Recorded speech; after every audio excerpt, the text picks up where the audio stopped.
हरि ओम श्री गुरुभ्यो नमः। हरि ओम। ओम श्री सद्गुरु नरसिंह प्रभु देवाय नमः।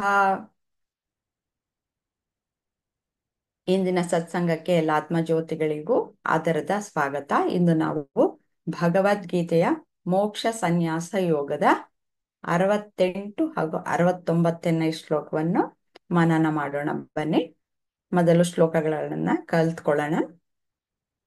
ಪ್ರಿಯಾಂಕಾಜಿ, ಈ ಶ್ಲೋಕನ ಹೇಳೋಣ. ಅಮ್ಮ ಹೇಳನಮ್ಮ. ಯಾ ಇದಂ ಪರಮಂ ಗುಹ್ಯಂ ಯಾ ಇದಂ ಪರಮಂ ಗುಹ್ಯಂ ಯಾ ಇದಂ ಪರಮಂ ಗುಹ್ಯಂ ಮದ್ಭಕ್ತೇಷ್ವಭಿಧಾಸ್ಯತಿ ಮದ್ಭಕ್ತೇಷ್ವಭಿಧಾಸ್ಯತಿ ಮದ್ಭಕ್ತೇಷ್ವಭಿಧಾಸ್ಯತಿ ಭಕ್ತಿಂ ಮಯಿ ಪರಾಂ ಕೃತ್ವಾ ಭಕ್ತಿಂ ಮಯಿ ಪರಾಂ ಕೃತ್ವಾ ಮಾಂ ಭಕ್ತಿಂ ಮಯಿ ಪರಾಂ ಕೃತ್ವಾ ಮಾಮೇ ವೈಷ್ಯತ್ಯ ಸಂಶಯಃ. ಮಾಮೇ ವೈಶ್ಯತ್ಯ ಸಂಶಯಃ ಮಾಮೇ ವೈಶ್ಯತ್ಯ ಸಂಶಯಃ. ಪೂರ್ತಿ ಶ್ಲೋಕ ಹೇಳೋಣವಾ? ಹಾಂ. ಯಾ ಇದಂ ಪರಮಂ ಗುಹ್ಯಂ ಮದ್ಭಕ್ತೇಷ್ವಭಿಧಾಸ್ಯತಿ ಭಕ್ತಿಂ ಮಯಿ ಪರಾಂ ಕೃತ್ವಾ ಮಾಮೇ ವೈಷ್ಯತ್ಯ ಸಂಶಯಃ. ಯಾ ಇದಂ ಪರಮಂ ಗುಹ್ಯಾ ಮದ್ಭಕ್ತೇಷ್ವಭಿಧಾಸ್ಯತಿ ಭಕ್ತಿಂ ಮಯಿ ಪರಾಂ ಕೃತ್ವಾ ಮಾಮೇ ವೈಶ್ಯತ್ಯ ಸಂಶಯಃ. ಇದರ ಅರ್ಥನ ತಿಳ್ಕೊಂಡ್ಬಿಡೋಣ. ಯಾವನು ಈ ಪರಮ ರಹಸ್ಯವನ್ನು ನನ್ನ ಭಕ್ತರಲ್ಲಿ ಹೇಳುತ್ತಾನೆಯೋ ಅವನು ನನ್ನಲ್ಲಿ ಪರಮ ಭಕ್ತಿಯನ್ನು ಹೊಂದಿ ನನ್ನನ್ನೇ ಹೊಂದುತ್ತಾನೆ. ಇದರಲ್ಲಿ ಸಂಶಯವಿಲ್ಲ.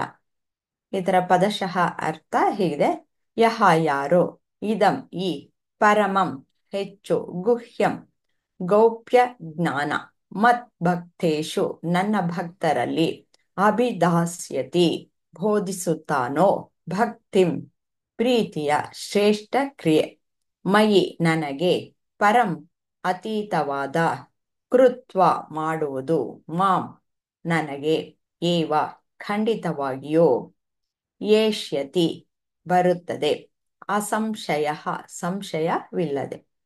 ಮುಂದಿನ ಶ್ಲೋಕವನ್ನು ನೋಡೋಣ.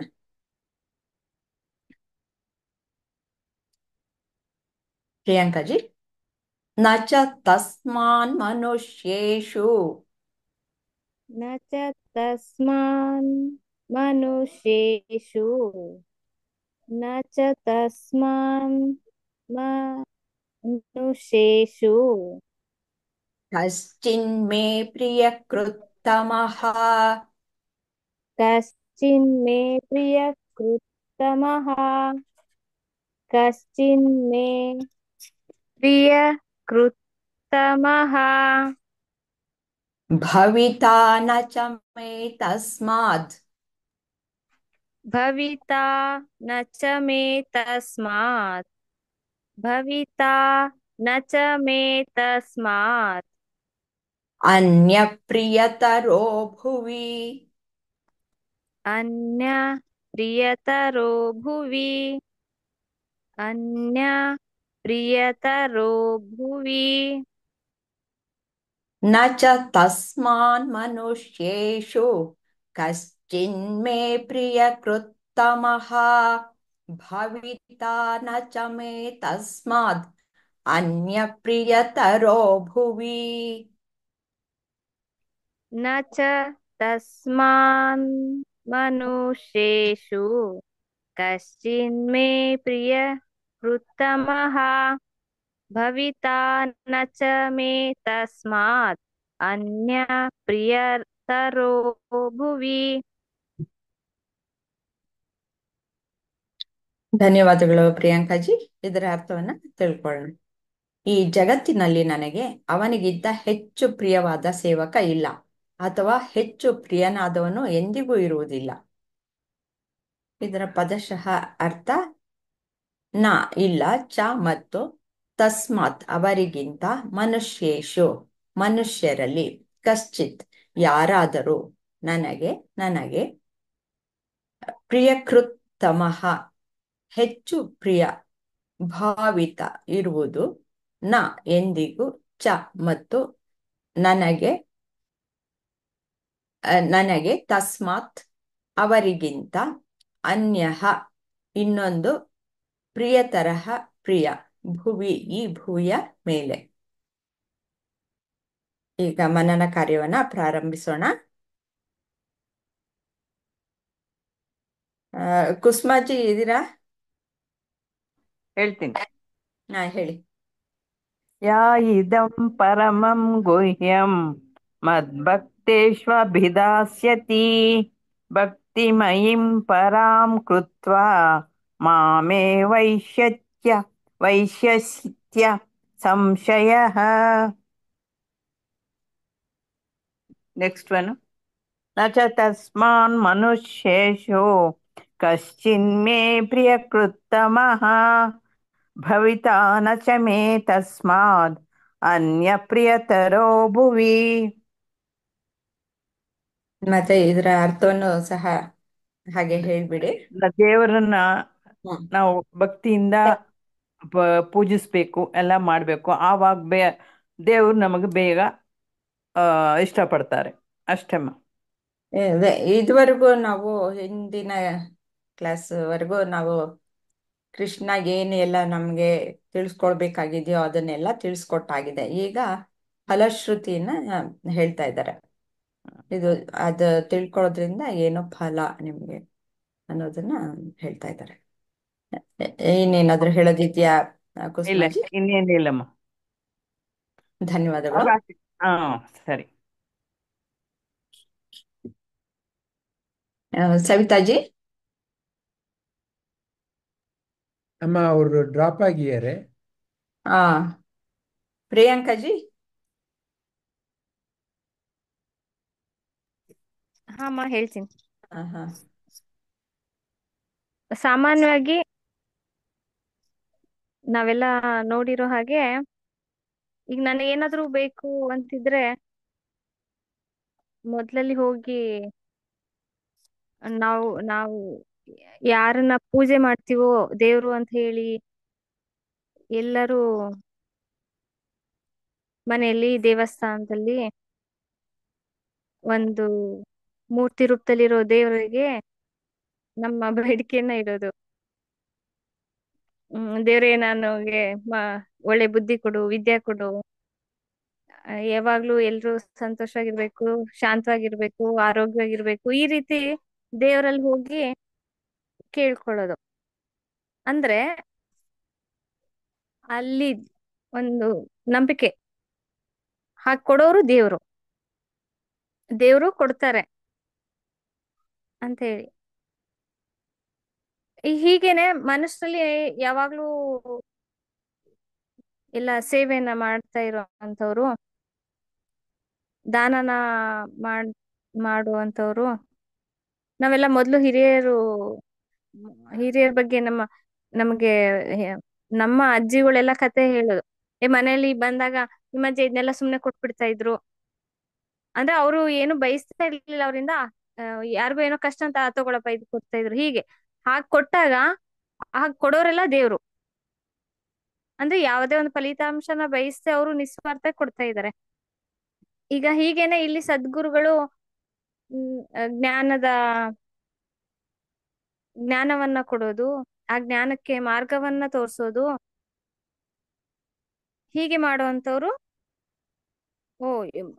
ಅವ್ರು ಹೇಳಿದಾಗ ಕೆಲವೊಂದು ಅದನ್ನ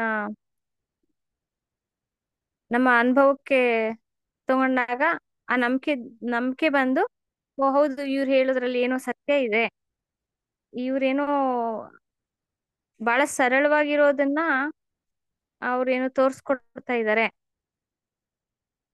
ಹೀಗೆ ಕೊಡೋರೆಲ್ಲ ದೇವ್ರು ಅನ್ನೋದು ಒಂದು ನಂಬಿಕೆ ಇಲ್ಲಿ ಹೇಳ್ತಿದ್ದಾರೆ. ಹೀಗೆ ಯಾರು ಈ ಸತ್ಯನ ಸೇವೆನ ನನ್ನ ಸ್ಥಾನದಲ್ಲಿ ಇದ್ದು ಆ ಪರಮಾತ್ಮನ ಶ್ರೀಕೃಷ್ಣನ ಸ್ಥಾನದಲ್ಲಿ ನಿಂತ್ಕೊಂಡು, ಯಾಕಂದ್ರೆ ಕೃಷ್ಣ ಸದಾ ಹೇಳ್ತಾರೆ, ನೀವು ಬೇರೆ ಅಲ್ಲ, ನಾನ್ ಬೇರೆ ಅಲ್ಲ, ಎಲ್ರಲ್ಲೂ ಇರೋದು ಒಂದೇನೆ, ನಾವೆಲ್ಲ ಒಂದೇನೆ. ಹೀಗೆ ಅವ್ರ ಜಾಗದಲ್ಲಿ ನಿಂತ್ಕೊಂಡು ಯಾರು ಆ ಕ್ಷಣದಲ್ಲಿ ಯಾರಿಗೆ ಏನು ಯಾವುದೇ ಒಂದು ಫಲಿತಾಂಶನ ಅಪೇಕ್ಷೆ ಮಾಡದೆ ಕೊಡ್ತಾರೋ ಕೊಡುವಂತವ್ರು. ಆದ್ರೆ ಈ ಇಲ್ಲಿ ಹೇಳುವಂತ ಎಲ್ಲ ಸತ್ಯಗಳು ಅವರು ಪ್ರತಿಯೊಬ್ಬರು ಜೀವನಕ್ಕೆ ಬಹಳ ಸರಳವಾಗಿ ಜೀವನನ ನಡೆಸ್ಕೊಂಡು ಹೋಗೋದು, ಸದಾ ಆನಂದವಾಗಿರೋದು, ಆ ಕ್ಷಣದಲ್ಲಿ ಇರೋದು. ಈ ರೀತಿ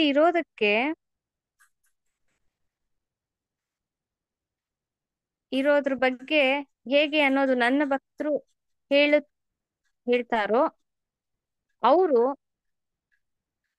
ನನಗೆ ಬಹಳ ಪ್ರಿಯ. ಅವರು ನನಗೆ ಪರಮ ಭಕ್ತರು. ನನಗೆ ಅಂತವ್ರು ನನ್ನ ಹೊಂದುತ್ತಾರೆ. ಹೇಗೆ? ಈಗ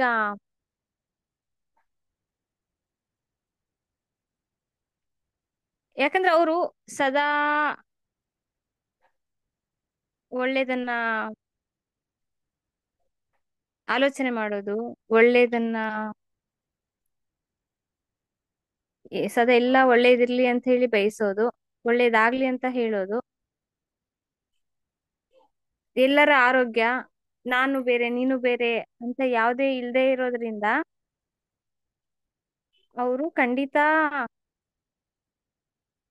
ಪರಮ ಭಕ್ತಿಯನ್ನ ಹೊಂದುತ್ತಾರೆ.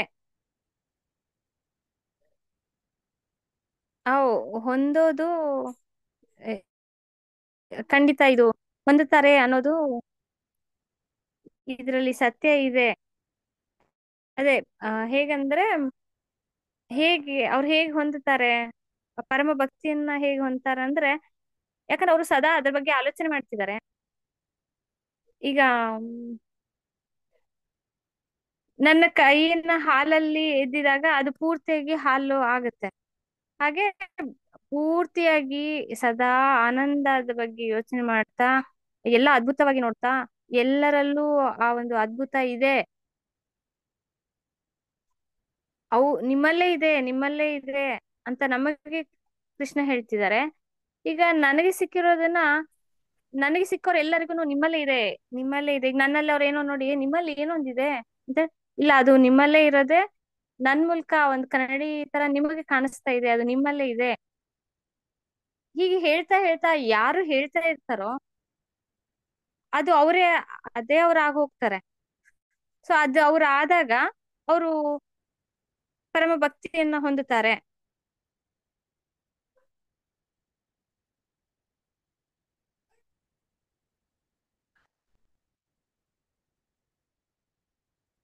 ಅದೇ ಇದ್ರಲ್ಲಿ ಸಂಶಯ ಇಲ್ಲ.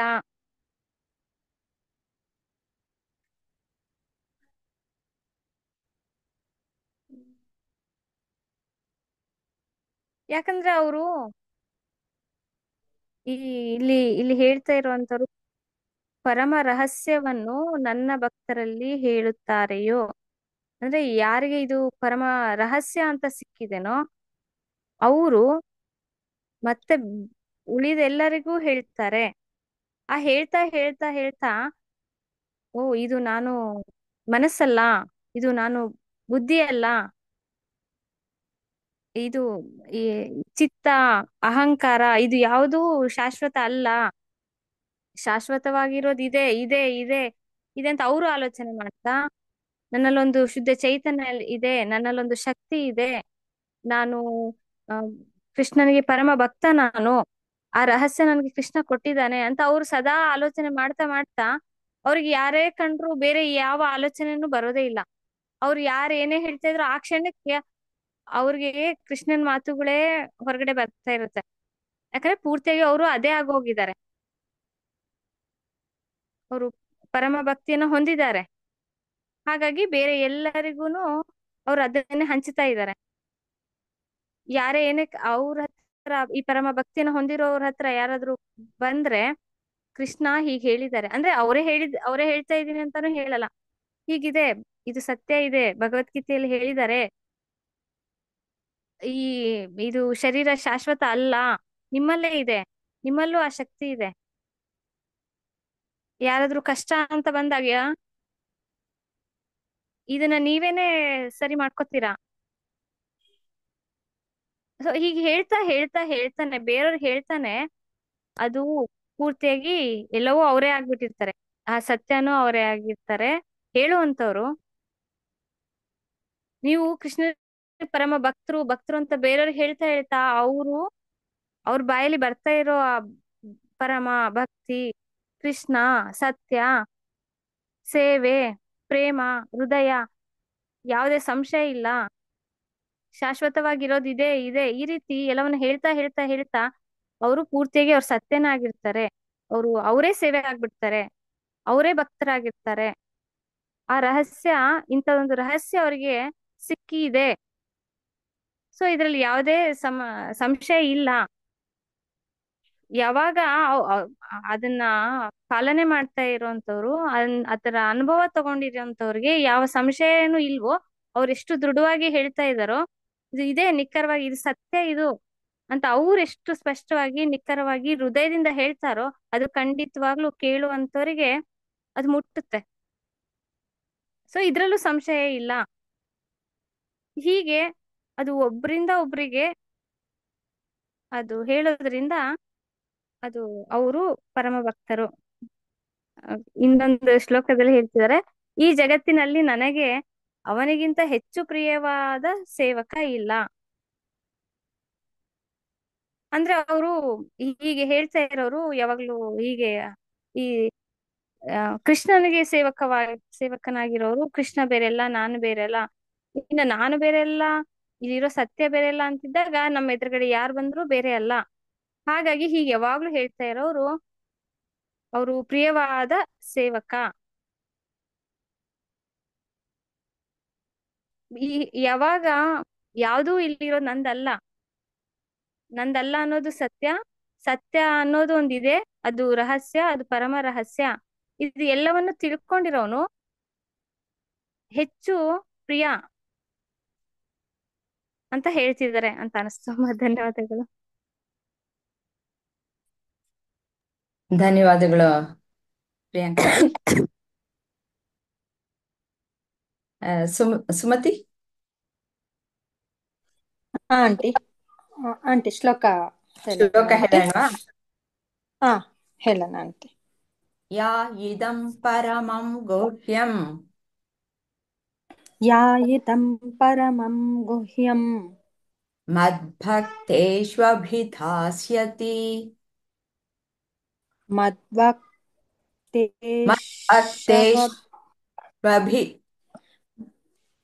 ಮದ್ಭಕ್ತೇಷ್ವಭಿ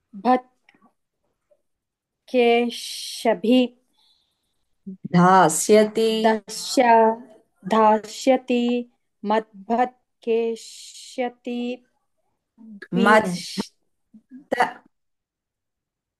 ಇಲ್ಲಿ ಹೇಗೆ ಅದು ಸರ್? ಮದ್ಭಕ್ತೇಷ್ವಭಿಧಾಸ್ಯತಿ ಅಭಿಧಾಸ್ಯತಿ ಮತ್ ಭಕ್ತಿ ಏಷ ಅಭಿದಾಸ್ಯತಿ. ಅಭಿಧಾಸ್ಯತಿ ಬೇರೆ ಹೇಳ್ಬೋದು.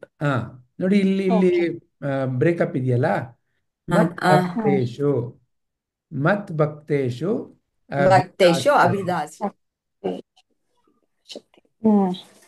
ಮದ್ಭಕ್ತೇಷು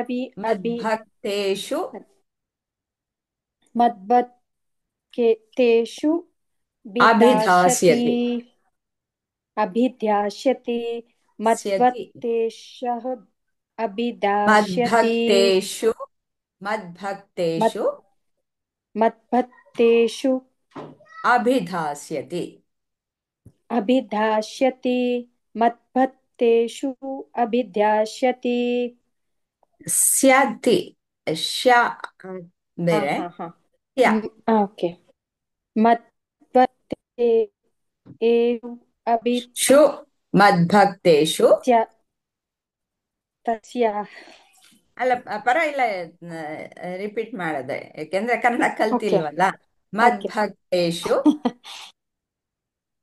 मद्भक्तेषु ಅಭಿದಾಸ್ಯತಿ. अभिधास्यति ओके ಭಕ್ತಿಂ ಮಯಿ ಪರಾಂ ಕೃತ್ವಾ भक्तिं महि परां कृत्वा ಮಾಮೇ ವೈಷ್ಯತ್ಯ ಸಂಶಯಃ. मामे वैश्यत्यस्य संशयः ಸಂಶಯಃ संशयः ಸಂಶಯಃ ಸಂಶಯ ಸಂಶಯ ಗೊತ್ತು. संशयः ಅಷ್ಟೇ. ಇನ್ನು 69 ಹೇಳೋಣ. ಓಕೆ ಆಂಟಿ ಹೇಳೋಣ. ನ ಚ ತಸ್ಮಾನ್ ಮನುಷ್ಯೇಷು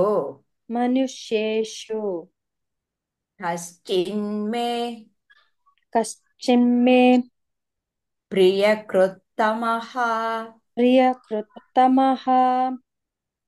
ಭವಿತಾ ನ ಚ ಮೇ ತಸ್ಮಾತ್ ಅನ್ಯ ಪ್ರಿಯತರೋ ಭುವಿ.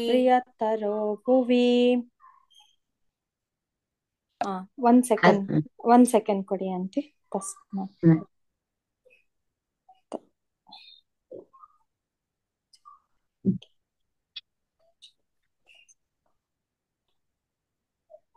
ಆಂಟಿ ಪ್ರೀವಿಯಸ್ ಶ್ಲೋಕ ಅದು ಹೇಳ್ಬೇಕಾ ಇದು ಹೇಳ್ಬೇಕಾ ಆಂಟಿ? ಅದು ಮೊದ್ಲು ನೋಡ್ಕೊಂಡು ಅರ್ಥ 68 ಅಲ್ಲ ಆಂಟಿ? ಇದು ಅದೇ ಎಲ್ಲ ಶ್ರೀಕೃಷ್ಣ ಉಪದೇಶ ಕೊಡೋ ಅಂತದ್ದೆಲ್ಲ ನೀವು ಜೀವನಕ್ಕೆ ಏನು ಅಗತ್ಯವಾದದ್ದು ಏನೇನ್ ಬೇಕು, ಹೇಗೆ ನೀನು ಜೀವನ ಮಾಡ್ಬೇಕು ಅನ್ನೋದು ಹೇಳ್ಕೊಟ್ಟು, ನಿನ್ನ ನಿಜ ಸ್ವರೂಪ ಅನ್ನೋದು ಎಲ್ಲ ಹೇಳ್ಕೊಟ್ಟು ಆದ್ಮೇಲೆ ಅದನ್ನೆಲ್ಲ ನೀನ್ ಏನ್ ತಿಳ್ಕೊಂಡ್ಮೇಲೆ ನೀನು ಏನ್ ಮಾಡ್ಬೇಕು, ಇದು ಫಲಶ್ರುತಿ ಹೇಳ್ತಾ ಇದ್ದಾರೆ ಇವಾಗ. ಇದು ಲಾಸ್ಟ್ ಭಗವದ್ಗೀತಾ 18ನೇ ಅಧ್ಯಾಯ 18th ಚಾಪ್ಟರ್ ಲಾಸ್ಟ್ ಆಗತ್ತಲ್ವಾ? ಲಾಸ್ಟ್ ಅಲ್ಲಿ ಇದು ನಾನ್ ಸುಮಾರು ಸತಿ ಕೇಳಿದೀನಿ ಮಾತು, ಅಂದ್ರೆ ಶ್ಲೋಕ ಮೂಲಕ ಅಲ್ಲ, ಅರ್ಥ ಮೂಲಕವಾಗಿ. ಕೃಷ್ಣ ಹೇಳೋದು ಏನಂದ್ರೆ, ಈ ಭಗವದ್ಗೀತೆ ಎಲ್ಲ ಯಾರು ಅದನ್ನ ಜನಕ್ಕೆ ಯಾರು ಅದು ತಿಳ್ಕೊಂಡು ಎಲ್ಲಾರ್ಗೂ ಅದನ್ನ ಹೇಳ್ತಾರೋ ಅವ್ರಿಗೆ ಬೇರೆ ಅರ್ಥ ಮಾಡ್ತಾರೆ. ಇದೊಂಥರ ಭಗವದ್ಗೀತಾ ಬಂದು ನಮ್ ಜೀವನಕ್ಕೆ ಮ್ಯಾನ್ಯುಯಲ್ ಅಂತ ಇವಾಗಿನ ಭಾಷೆನಲ್ಲಿ ಹೇಳ್ತಾರಲ್ಲ, ಆತರ ಯಾರು ಅರ್ಥ ಮಾಡ್ಕೊಂಡು ಬೇರೆ ಅವ್ರಿಗೆ ಹೇಳ್ತಾರೆ, ಅವ್ರು ನನ್ಗೆ ತುಂಬಾ ಪ್ರಿಯ, ಅವರೇ ನನ್ಗೆ ಪರಮ ಭಕ್ತರು. ಅವ್ರಂದ್ರೆ ನನ್ಗೆ ತುಂಬಾ ಇಷ್ಟ, ತುಂಬಾ ಬೇಕಾದವರು. ಯಾಕಂದ್ರೆ ಈ ಅಲ್ಲಿ ಇದ್ರಲ್ಲಿ ಕುರುಕ್ಷೇತ್ರದಲ್ಲಿ ಕೃಷ್ಣ ಅರ್ಜುನನ್ಗೆ ಹೇಳಿದ್ರೆ ಇನ್ನ ಇಬ್ರು ಕೇಳಿಸ್ಕೊಂಡಿರ್ತಾರೆ. ಒಂದು ಅದೇ ವಿದುರ, ಮತ್ತೆ ಇನ್ನೊಬ್ರು ಅದೇ ಸರ್ ಒಂದ್ಸತಿ ಮಕ್ಳು ಇದ್ರಲ್ಲಿ ಹಾಕಿದ್ರು ಆ ಕತೆ. ಸರ್ ಅದೇನ್ ಹೆಸರು ಸರ್? ಸಂಜಯ್ ಗೊತ್ತಾಗುತ್ತೆ ಅಲ್ಲ, ಇನ್ನೊಬ್ರು ಸಂಜಯ ಸರ್. ಯಾವ ಕತೆ ಅಮ್ಮ? ಸರ್ ಒಂದ್ ಮಕ್ಳು ಇದ್ರಲ್ಲಿ ಹಾಕಿದ್ರಿ ನೀವು, ಘಟೋರ್ಗಚ ಮಗ ಏನೋ ಹೋಗಿ ಕೃಷ್ಣ ಅವನ್ಗೆ ಯುದ್ಧಕ್ ಬರ್ದಂಗ್ ಮಾಡ್ಬಿಡ್ತಾನೆ. ಅದೇನೋ ಹೆಸರು ಸರ್, ಒಂಥರ ಡಿಫ್ರೆಂಟ್ ಆಗಿದೆ. ಅವ್ರಲ್ವಾ ಭಗವದ್ಗೀತೆನ್ ಕೇಳಿದವ್ರು ಇವ್ರು 3 ಜನ. ಒಂದು ಅರ್ಜುನ ಆದ್ರೆ, ಇನ್ನೊಂದು ಸಂಜಯ, ಇನ್ನೊಂದು ಅದೇ ಏನದು ಬಂಬ, ಏನದು ಬಂಬ ಇಲ್ಲ ಹೇಳ ಹೆಸರು ಏನೋ ಸರ್, ಘಟೋರ್ಗಚ ಹೆಸರು. ನೀವ್ ಹಾಕಿದ್ರಿ ಆ ಸ್ಟೋರಿ, ತುಂಬಾ ಚೆನ್ನಾಗಿತ್ತು. ನಾನು ಕೇಳೇ ಇರ್ಲಿಲ್ಲ ಆ ಸ್ಟೋರಿ.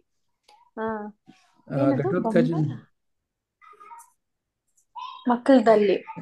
ಸೊ ಓಕೆ, ಅದು ಆ 3 ಜನನೇ ಕೇಳಿರೋದಲ್ವಾ. ಇವತ್ತು ನಮ್ ತನಕ ಇದು ಬರ್ಬೇಕು ಅಂತ ಹೇಳಿದ್ರೆ ಅದು ಒಬ್ರಿಗೆ ಇವಾಗ ಸಂಜಯ ಬಂದ್ಬಿಟ್ಟು ಬಾರ್ಬರಿಕ. ಇವ್ರಿಗೆ ಬಾರ್ಬರಿಕ, ಕರೆಕ್ಟ್ ಸರ್, ಬಾರ್ಬರಿಕ. ಅದು ಸಂಜಯ ಬಂದು ಇವ್ರಿಗೆ ಯಾರಪ್ಪ ಅವ್ರ ಹೆಸರು, ದುರ್ಯೋಧನ ಅವ್ರ ತಂದೆ ಅವ್ರಿಗೆ ಹೇಳ್ದಾಗೆ ಧೃತರಾಷ್ಟ್ರ. ಧೃತರಾಷ್ಟ್ರನ. ಧೃತರಾಷ್ಟ್ರ, ಹೌದು ಧೃತರಾಷ್ಟ್ರ.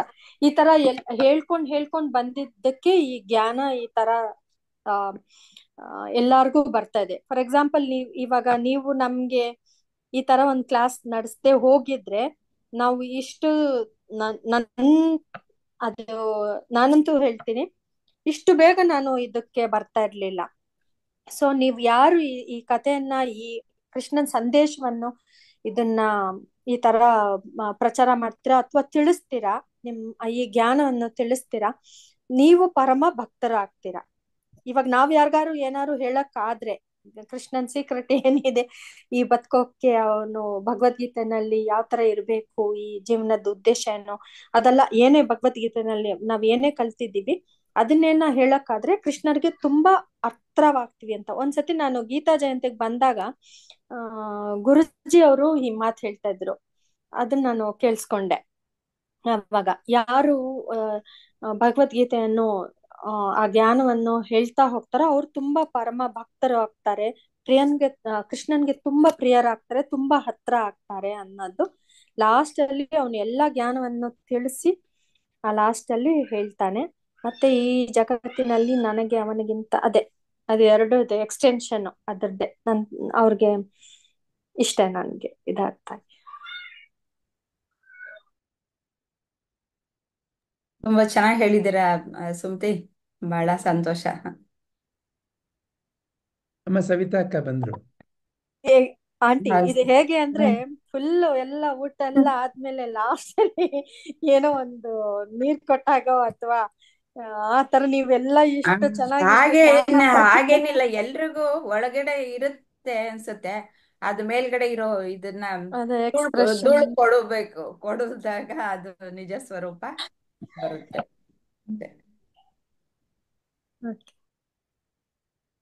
ಅಂದ್ರೆ ಎಷ್ಟು ಧೂಳು ಕೂತ್ಕೊಂಡಿದೆ ಅನ್ನೋದು ಗೊತ್ತಿಲ್ಲ ನಮ್ಗೆ, ಅದು ಧೂಳು ಕೊಡೋದಾಗ್ಬೇಕು. ಫಸ್ಟ್ ನಾವು ಧೂಳು ಇದೆ ಅಂತ ಒಪ್ಕೋಬೇಕು, ನೆಕ್ಸ್ಟ್ ಅದು ಹೊರ್ಸಕ್ಕೆ ರೆಡಿ ಆಗ್ಬೇಕು, ಅದು ತುಂಬಾ ಇಂಪಾರ್ಟೆಂಟ್. ಆಮೇಲೆ ನೆಕ್ಸ್ಟ್. ಸರಿತಾಜಿ, ಟೈಮ್ ಸರಿಯಾಗಿ ಬಂದಿದ್ದೀರಾ ನೀವು. ನೀವು ನೋಡಿ ಶ್ಲೋಕಗಳು 68, 92 ಹೇಳ್ಬಿಟ್ಟು ಮತ್ತೆ ನಿಮ್ಮ ಅನಿಸಿಕೆ ಸಹ ಹಂಚ್ಕೊಳ್ಳಿ. ಹಾಮ್ಮ, ಅದು ನನ್ಗೆ ಕಾಲ್ ಬಂದದಕ್ಕೆ ಅದು ಡಿಸ್ಕನೆಕ್ಟ್ ಆಯ್ತು, ಮತ್ತೆ ಅದು ತಗೊಳ್ಳೇಬೇಕಿತ್ತು, ಅದಕ್ಕೆ ಪರವಾಗಿಲ್ಲ.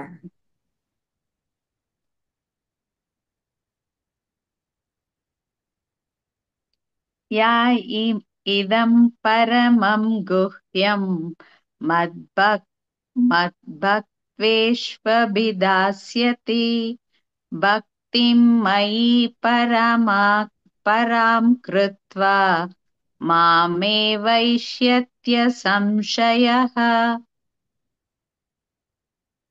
ನ ಚ ತಸ್ಮಾನ್ ಮನುಷ್ಯೇಷು ಕಶ್ಚಿನ್ಯೇ ಕೃತ್ತಮಃ ಭವಿತಾ ನ ಚ ಮೇ ತಸ್ಮಾತ್ ಅನ್ಯಃ ಪ್ರಿಯತರೋ ಭುವಿ.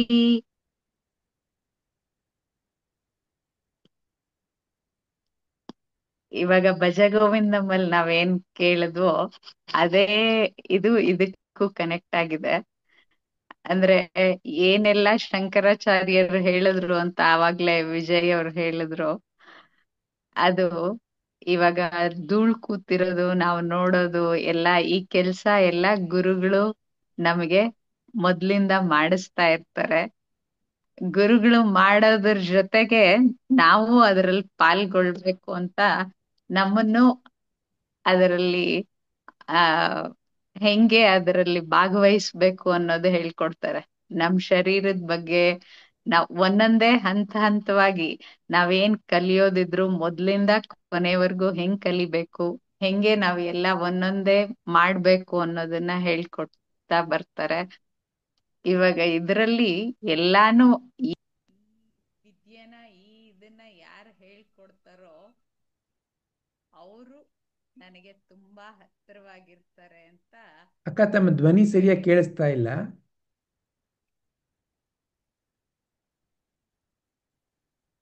ಕೇಳಿಸ್ತಾ ಇಲ್ವಾ? ಎಲ್ಲೋ ದೂರದಿಂದ ಬರ್ತಾ ಇರೋ ತರ ಆಗೋಯ್ತು. ತುಂಬಾ ಲೋ ಲೋ ಇದೆ. ಸ್ವಲ್ಪ ಜಾಸ್ತಿ ಮಾಡ್ಕೊಳ್ಳಿ. ಎಲ್ಲೋ ಎಲ್ಲ ಅಮಕ್ಬಿಟ್ಟಿದ್ದೀರೋ ಏನ್ ಕತೆ.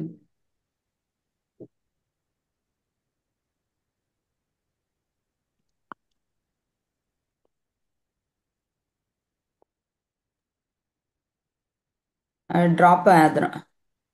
ಪುನಃ ಬರ್ತಾರೆ ಅನ್ಸುತ್ತೆ.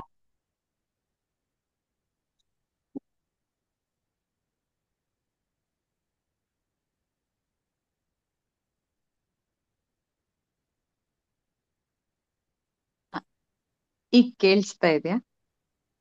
ಕೇಳಿಸ್ತಿದೆ ಈಗ. ಹ. ಅದಕ್ಕೆ ಮೊದಲು ನಾವು ರೆಡಿಯಾಗಿರ್ಬೇಕು. ನಾವು ರೆಡಿಯಾಗಿದ್ದಾಗ ಅಂದ್ರೆ ಈ ಎಲ್ಲಾ ಇವಾಗ ಪ್ರಾಣಾಯಾಮ, ಪ್ರತ್ಯಾಹಾರ, ಪ್ರತಿಯೊಂದರಲ್ಲೂ ನಮ್ಮ ಜೀವನ ಶೈಲಿನ ನಮಗೆ ನಾವು ಒಂದ್ ಸ್ವಲ್ಪ ಸಮಯಾವಕಾಶ, ನಾವು ಕಾಲಾವಕಾಶನ ಕೊಟ್ಕೋಬೇಕು. ಅದನ್ನ ಕೊಟ್ಟಾಗ ನಾವ್ ಯಾರು ಅನ್ನೋದನ್ನ ನಾವು ಅರ್ತ್ಕೋತೀವಿ. ನಾನ್ ಯಾರು ಅನ್ನೋದನ್ನ ತಿಳ್ಕೊಂಡಾಗ ಅಲ್ಲಿ ಭಗವಂತನ ವಾಸಸ್ಥಾನ ಅಂತ ಈಗ ಭಜಗೋವಿಂದಮಲ್ಲಿ ನೋಡಿದ್ವಿ. ನಾನು ಅನ್ನೋದು ಹೋದಾಗ ಅಲ್ಲಿ ಭಗವಂತ ಇರ್ತಾನೆ ಅಂತ. ನಮ್ಮನ್ನ ನಾವ್ ಅರ್ಪಣೆ ಮಾಡ್ಕೊಳ್ಳೋದು ಅಂದ್ರೆ ಅಂತ ಜನಕ ಮಹಾರಾಜ ಅಂತ ಜ್ಞಾನ ಇರೋರ್ಗೆ ಹೆಂಗೆ ಅಂತ. ಅದೇ ತರ ಜನಕ ಮಹಾರಾಜ ಅಂತ ಕಥೆಯಲ್ಲಿ ನಾವು ಕೇಳಿದೀವಿ. ಆವಾಗ ಹಿಂಗೆ ಹೇಳಿದ್ರೆ ಅವ್ರನ್ನ ನಾವು ಆ ತಿಳ್ಕೊಬೋದು ಅಂತ. ಅದೇ ರೀತಿ ನಮ್ ಜೀವನದಲ್ಲೂ ನಾವು ಎಲ್ಲಾರುನು ಒಂದಲ್ಲ ಒಂದ್ ರೀತಿ ಒಂದ್ ಹೆಸರನ್ನ ನಾವು ಕೊಟ್ಕೋಬಹುದು. ಆ ಜ್ಞಾನನ ಯಾರು ಹೇಳ್ಕೊಡ್ತಾರೋ ಅವರು ನನಗೆ ತುಂಬಾ ಪ್ರಿಯವಾದವರು ಅಂತ. ಬರೀ ನನಗ್ ಮಾತ್ರ ಅಂತ ನಾನು ಇಟ್ಕೊಳ್ಳೋದಲ್ಲ, ಅದನ್ನ ನನಗೇನ್ ಗೊತ್ತಿದೆಯೋ ಅದನ್ನ ನಾನು ಬೇರೆಯವ್ರಿಗೆ ಅದನ್ನ ಯಾವ ರೀತಿಯಲ್ಲಿ ನಾನು ಹೇಳ್ಬೋದು ಅಂತ. ಮೊದ್ಲು ನಾನ್ ಅದ್ರಲ್ಲಿ ಕರಗತ ಮಾಡ್ಕೋಬೇಕು. ನಾನ್ ಮಾಡ್ಕೊಂಡಿದ್ದನ್ನ ನಾನ್ ಬೇರೆಯವ್ರಿಗೆ ಹೇಳಕ್ ಮೊದ್ಲು ನಾನ್ ಅದನ್ನ ನಡ್ಕೋಬೇಕು, ಅದನ್ನ ಫಾಲೋ ಮಾಡ್ಬೇಕು. ಆ ಫಾಲೋ ಮಾಡಿದ್ದನ್ನ ನಾನ್ ಬೇರೆಯವ್ರಿಗೆ ಏನ್ ಹೇಳ್ತೀನಿ, ಆ ವಿದ್ಯೆ, ಆ ಪರಮ ವಿದ್ಯೆನ ಯಾರ್ ಹೇಳ್ಕೊಟ್ಟು ಯಾರ್ ಇದನ್ನ ಹಂಚ್ತಾರೋ ಅವರು ನನಗೆ ಪ್ರಿಯವಾದವರು. ಅಂತವರು ಎಲ್ಲೂ ಬೇರೆ ಎಲ್ಲೂ ಹೋಗ್ಬೇಕಾಗಿಲ್ಲ, ನನ್ನಲ್ಲೇ ಅವ್ರು ಇರ್ತಾರೆ ಅನ್ನೋದು ಈ ಎರಡೂ ಶ್ಲೋಕದಲ್ಲೂ ಒಂದರಿಂದ ಒಂದಕ್ಕೆ ಲಿಂಕ್ ಮಾಡಿದ್ದಾರೆ. ಇವಾಗ ವಿಜಯ್ ಗುರುಗಳು ಇದನ್ನ ನಮಗೆ ತೋರಿಸ್ತಾ ಇದಾರಲ್ಲ, ಅವ್ರ ಹಂತ ಅವ್ರು ನಮ್ಗೆಲ್ಲರಿಗೂ ಹೇಳ್ಕೊಡ್ತಾ ಇದಾರೆ. ನಾವ್ ಯಾರ್ಯಾರ್ಗ್ ಹೇಳ್ಬೋದು, ನಮ್ಮಲ್ಲಿ ನಾವ್ ಹೆಂಗ್ ಅಳವಡಿಸ್ಬೋದು, ಇದು ಬೇರೆ ಗುರುಗಳಿಂದ ಹೆಂಗ್ ಬಂದಿದೆ ಅನ್ನೋದು ಇಲ್ಲಿ ಗೊತ್ತಾಗುತ್ತೆ. ಇದಿಷ್ಟನ್ನ ನಾನು ಹೇಳ್ಬೋದು. ಧನ್ಯವಾದ. ಸವಿತಾಜಿ ಸರ್ 68. ಶ್ರೀಕೃಷ್ಣ ನಮ್ಗೆ 700 ಶ್ಲೋಕಗಳಲ್ಲಿ ಜೀವನ ಕಲೆಯನ್ನ ಹೇಳ್ಕೊಟ್ಟಿದ್ದಾರೆ. ಹೇಗೆ ನೀನು ಸುಖಮಯವಾದ ಜೀವನವನ್ನ ನಡೆಸಬಹುದು, ಹೇಗ್ ಮಾಡ್ಬೇಕು. ಅದು ಸುಖಮಯವಾದ ಜೀವನ ಹೇಗೆ ಅಂತಂದ್ರೆ, ನಿನ್ನ ಸ್ವಸ್ವರೂಪದಲ್ಲಿ ನಿಂತ್ಕೋ. ನಿನ್ನ ಸ್ವಸ್ವರೂಪ ಏನು ಅಂದ್ರೆ ಸಚ್ಚಿದಾನಂದ. ಆ ಸಚ್ಚಿತ್ ಅನ್ನೋದು ಇದ್ದೇ ಇರುತ್ತೆ. ಆನಂದಕ್ಕೋಸ್ಕರ ಅರಸಿ ನಾವು ಹೊರಗಡೆ ಬಾಹ್ಯ ಪ್ರಪಂಚದಲ್ಲಿ ಮುಳುಗೋಗಿರ್ತೀವಿ. ಅದು ಮಾಯಾಲೋಕ. ಅದು ಅಲ್ಲಪ್ಪ, ನೀನು ನಿನ್ನ ಒಳಗಡೆ ನೋಡು, ಅವಾಗ ನಿನ್ನ ನಿಜ ಸ್ವರೂಪ, ನಿಜವಾದ ಆನಂದಮಯಿ ಆಗ್ತೀಯ ನೀನು ಅಂತಂದ್ಬಿಟ್ಟು ಅವರು ಕೊನೆಯ ಘಟ್ಟದಲ್ಲಿ ಅದು ಯಾವ ಮಾರ್ಗದಿಂದ ಆ ಆನಂದವನ್ನ ಪಡಿಬಹುದು, ನೀನು ನಿನ್ನ ನಿಜ ಸ್ವರೂಪದಲ್ಲಿ ನಿಂತ್ಕೊಳ್ಬಹುದು ಅನ್ನೋದನ್ನ ಅನೇಕ ವಿಧದಲ್ಲಿ ನಮಗೆ ಸವಿವರವಾಗಿ 700 ಶ್ಲೋಕಗಳ ಮೂಲಕ ಹೇಳ್ಕೊಟ್ಟಿದ್ದಾರೆ. ನೀನು ಮೊದಲು ಏನೇ ಕರ್ಮ ಮಾಡು, ಅದು ನೀನು ಸ್ವಾರ್ಥಕ್ಕಾಗಿ ಮಾಡಬೇಡ, ನೀನು ಕರ್ಮಿ ಆಗ್ಬೇಡ, ಕರ್ಮ ಯೋಗವನ್ನು ಮಾಡು, ಫಲವನ್ನ ನೀನು ಅಪೇಕ್ಷೆ ಪಡದೆ ಫಲವನ್ನ ತ್ಯಜಿಸು, ನಿನಗೇನು ಸಿಗುತ್ತೋ ಅದರಲ್ಲಿ ನೀನು ಸಂತೃಪ್ತನಾಗು. ಆವಾಗ ನಿನಗೆ ಆನಂದಮಯವಾಗಿರ್ತೀಯ, ನಿನ್ನ ಜೀವನ ಆನಂದವಾಗಿರುತ್ತೆ. ಮತ್ತೆ ನಿನಗೆ ಯಾವ ಒಂದು ಕೆಲಸವನ್ನ ನಿಯೋಜಿಸಲ್ಪಟ್ಟಿರುತ್ತೋ ಅದನ್ನ ಶ್ರದ್ಧಾ ಭಕ್ತಿಯಿಂದ ನೀನು ಮಾಡು. ನಿನಗೆ ವಹಿಸಿರುವಂತಹ ಕೆಲಸವನ್ನ ನೀನು ಕುಶಲತೆಯಿಂದ ಮಾಡು. ಆಗ ನೀನು ಆನಂದಮಯವಾದ ಜೀವನವನ್ನ ಮಾಡ್ತೀಯ. ಮತ್ತೆ ನೀನು ಸದಾ ಭಕ್ತನಾಗಿರು, ನನ್ನಲ್ಲಿ ನಿನ್ನ ಮನಸ್ಸನ್ನ ಯಾವಾಗ್ಲೂ ಇಟ್ಟಿರು. ನಿನ್ನ ನಿಜ ಸ್ವರೂಪವನ್ನ ತಿಳ್ಕೊಂಡು ನೀನು ಸದಾ ಅಲ್ಲಿ ಸ್ಥಾಪಿತನಾಗಿರು. ಆವಾಗ ನೀನು ತುಂಬಾ ನಿನ್ನ ಜೀವನವನ್ನ ಬಹಳ ಸೊಗಸಾಗಿ, ಯಾಕೆಂದ್ರೆ ಈ ಜೀವನದಿಂದ ನಾವು ಓಡ್ ಹೋಗಕ್ ಸಾಧ್ಯ ಇಲ್ಲ, ಇದನ್ನ ನಿಭಾಯಿಸ್ಲೇಬೇಕು. ಅದಕ್ಕೆ ನೀನು ಹೇಗೆ ನಿಭಾಯಿಸ್ತೀಯ, ನೀನು ಸಂತೋಷವಾಗಿ ನಿಭಾಯಿಸುವಂಥದ್ದನ್ನ ಕಲೆಯನ್ನ ನಾನು ಈ ಜೀವನ ಕಲೆಯನ್ನ ಹೇಳ್ಕೊಟ್ಟಿದ್ದೀನಿ. ಈ ಜೀವನ ಕಲೆಯನ್ನ ನೀನು ಬೇರೆಯವ್ರಿಗೂ ತಿಳಿಸು. ಹಾಗೆ ಯಾರು ತಿಳಿಸ್ತಾರೋ ಅವರೇ ನನ್ನ ಪರಮ ಭಕ್ತರು. ಇದನ್ನ ತಿಳ್ಕೊಂಡು, ಅಂದ್ರೆ ಪರಮಾತ್ಮನ್ಗೆ ಎಲ್ಲರೂ ಅಜ್ಞಾನದಲ್ಲಿದ್ದಾರೆ, ಅವ್ರಿಗೆಲ್ಲ ಸುಜ್ಞಾನ ಬರಲಿ, ನಿಜವಾಗ್ಲೂ ಅವರ ನಿಜ ಸ್ವರೂಪ ಏನು ಅನ್ನೋದು ತಿಳಿಲಿ ಅನ್ನೋದು ಉದ್ದೇಶ ಇಲ್ಲಿ ಕಂಡು ಬರುತ್ತೆ. ಎಲ್ಲರೂ ಚೆನ್ನಾಗಿರ್ಬೇಕು ಅನ್ನೋದೇ ಇದು ಉದ್ದೇಶ. ಹಾಗಾಗಿ ಅರ್ಜುನ ಮಾತ್ರ ಅಲ್ಲ ತಿಳ್ಕೊಳ್ಳೋ ಅಂಥದ್ದು, ಎಲ್ಲರೂ ತಿಳ್ಕೊಳ್ಬೇಕು. ಹಾಗೆ ಯಾರ್ಯಾರಿಗೆ ಲಭ್ಯ ಇರುತ್ತೋ ಇಂತಹ ಒಂದು ಅತ್ಯುತ್ತಮವಾದ ಪರಮ ಜ್ಞಾನ ಯಾರಿಗೆ ಲಭ್ಯವಾಗುತ್ತೋ ಅದು ಇತರರಿಗೂ ಹಂಚಿ. ಹಾಗೆ ಹಂಚಿದಾಗ ಎಲ್ಲರೂ ಸಂತೋಷವಾಗಿರ್ತಾರೆ. ಭಗವಂತನಿಗೆ ಎಲ್ಲರೂ ಚೆನ್ನಾಗಿರ್ಲಿ, ನನ್ನ ಸ್ವರೂಪವೇ ಆಗಿರೋದ್ರಿಂದ ಎಲ್ಲ ಜೀವಿಗಳು ಎಲ್ಲೂ ಸುಖಮಯವಾಗಿರ್ಲಿ ಅನ್ನೋದೇ ಭಗವಂತನ ಆಸೆಯಾಗಿರೋದ್ರಿಂದ ನೀವು ಹಂಚಿ ಈ ಜ್ಞಾನವನ್ನ. ಆವಾಗ ನನ್ನ ಪರಮ ಭಕ್ತರಾಗಿ, ನನ್ನ ಪ್ರಿಯ ಸೇವಕರಾಗಿ ನೀವು ಇರ್ತೀರಾ ಅಂತಂದ್ಬಿಟ್ಟು ಇಲ್ಲಿ ಶ್ರೀಕೃಷ್ಣ ಹೇಳ್ತಾ ಇದ್ದಾರೆ. ನಾವು ಇಂತಹ ಉತ್ತಮವಾದ ದಿವ್ಯ ಜ್ಞಾನವನ್ನ ನಾವು ಇದುವರೆಗೂ ಕಲ್ತ್ಕೊಂಡು ಬಂದಿದ್ವಿ. ಇದು ನಮ್ಮ ಪುಣ್ಯ ಅಂತಂದ್ಬಿಟ್ಟು ನಾವು ತಿಳ್ಕೊಳ್ಬೇಕು. ಮತ್ತೆ ಈ ಜ್ಞಾನವನ್ನ ತಿಳಿಸ್ಕೊಟ್ಟಂತ ಗುರುಗಳಿಗೆ ನಮ್ಮ ವಂದನೆಗಳನ್ನು ಸಹ ತಿಳಿಸೋಣ. ಸರ್, ನಾವೆಲ್ಲ ಬಹಳ ಋಣಿಗಳು.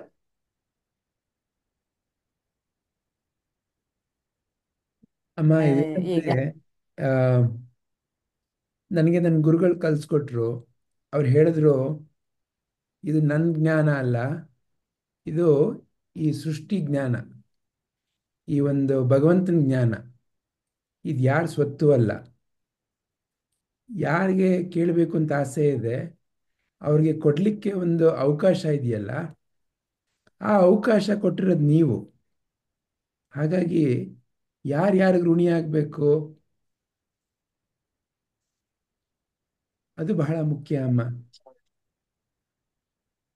ಜಗತ್ನಲ್ಲಿ ನೂರಾರು ಕೆಲಸಕ್ಕೆ ಅವಕಾಶ ಇರುತ್ತೆ, ಆದರೆ ಯಾವ ಕೆಲಸದಿಂದ ಬಿಡುಗಡೆ ಆಗ್ಲಿಕ್ಕೆ ಸಾಧ್ಯ ಇದೆ ಅದು ಎಲ್ಲದಕ್ಕಿಂತ ದೊಡ್ಡದಾದ ಕೆಲಸ ಆಗಿರಬೇಕು.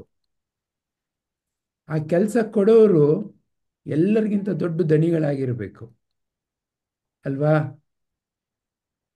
ಅಂಥದ್ದು ನಿಮ್ಮ ಮೂಲಕ ಒಂದು ಅವಕಾಶ.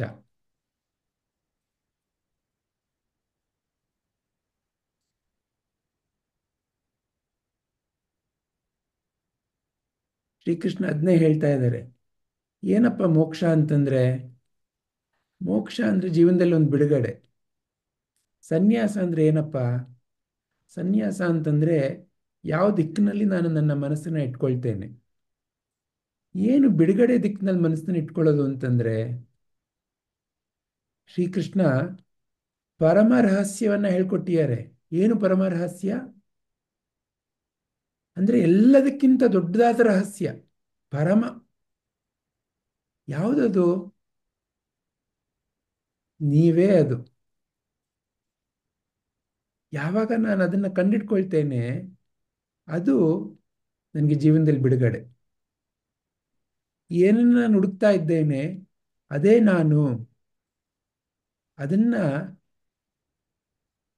ಸ್ಪಷ್ಟವಾಗಿ ಹೃದಯದಿಂದ ಯಾವಾಗ ನನ್ನ ಅರಿವಿಗೆ ಬರುತ್ತೆ, ಅದು ನನ್ನ ಬಿಡುಗಡೆ, ಅದು ನಿಮ್ಮ ಬಿಡುಗಡೆ.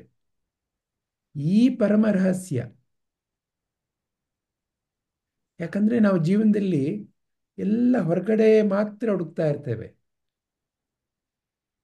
ಒಳಗಡೆ ಹುಡುಕ್ಬೇಕಾದ್ರೂ ಏನನ್ನು ಹುಡುಕ್ತಾ ಇದ್ದೇನೆ ಅನ್ನೋ ಒಂದು ಸ್ಪಷ್ಟತೆ ಇರಲ್ಲ.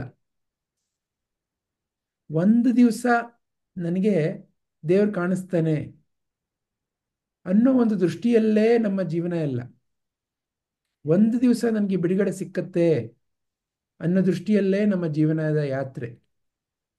ಹಾಗಾಗೇನೆ ಸದ್ಗುರುಗಳು ಸದಾ ಹೇಳೋದು, ಜೀವನದಲ್ಲಿ ನಾವು ಗುರ್ತಿಸೋದನ್ನು ಕಲ್ತ್ಕೊಳ್ಬೇಕು, ಶೋಧಿಸೋದನ್ನ ಕಲ್ತ್ಕೊಳ್ಬೇಕು. ಶೋಧನೆಯಿಂದ ಮಾತ್ರ ಮುಕ್ತಿ. ಶೋಧನೆ ಅಂದ್ರೆ ಏನರ್ಥ? ಶೋಧನೆ ಅಂದ್ರೆ ಏನೋ ಮೊದಲೇ ಇದೆ, ಆದ್ರೆ ನಾನು ಅದನ್ನು ಸರಿಯಾಗಿ ಗುರುತಿಸ್ತಾ ಇಲ್ಲ. ಯಾವತ್ತು ನಾನು ಅದನ್ನು ಗುರುತಿಸ್ತೇನೆ ಅಲ್ಲಿಗೆ ನನ್ನ ಹುಡುಕಾಟ ನಿಲ್ಲುತ್ತೆ. ವೇದಾಂತದಲ್ಲಿ ಎಲ್ಲರಿಗೂ ಕತೆ ಗೊತ್ತಿರ್ಬೋದು.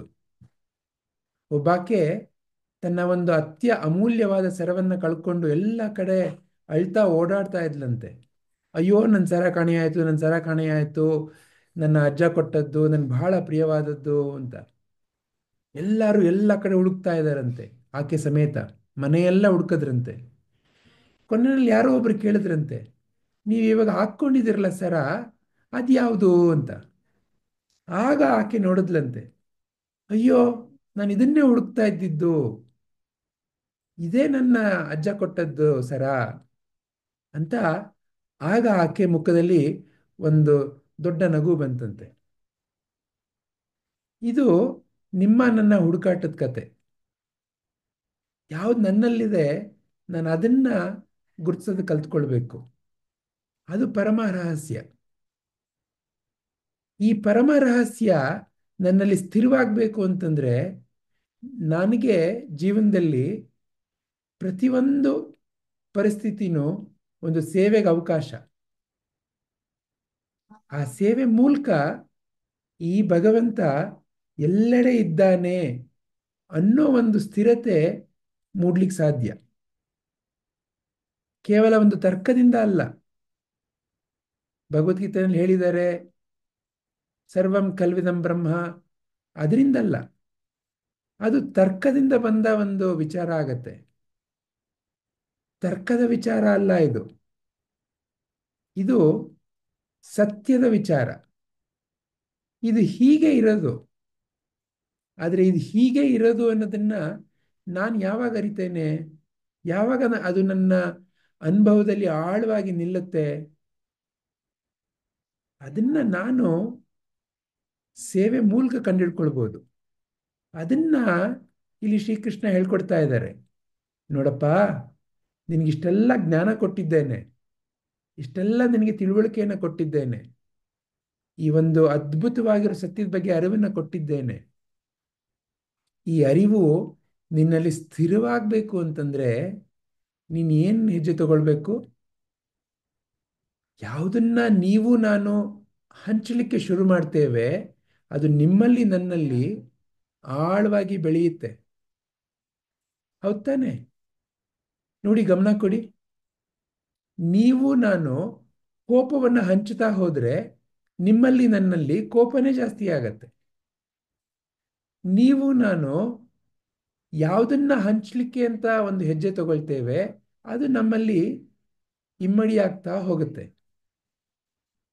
ಯಾವಾಗ ಜ್ಞಾನ, ಪ್ರೀತಿ, ಕರುಣೆ ಅದನ್ನ ನಾನು ಹಂಚಲಿಕ್ಕೆ ಒಂದು ಹೆಜ್ಜೆ ತಗೊಳ್ತೇನೆ, ಆಗ ತನ್ನಲ್ಲಿ, ನನ್ನಲ್ಲಿ, ನಿಮ್ಮಲ್ಲಿ ಅದು ಜಾಸ್ತಿ ಆಗ್ತಾ ಹೋಗುತ್ತೆ.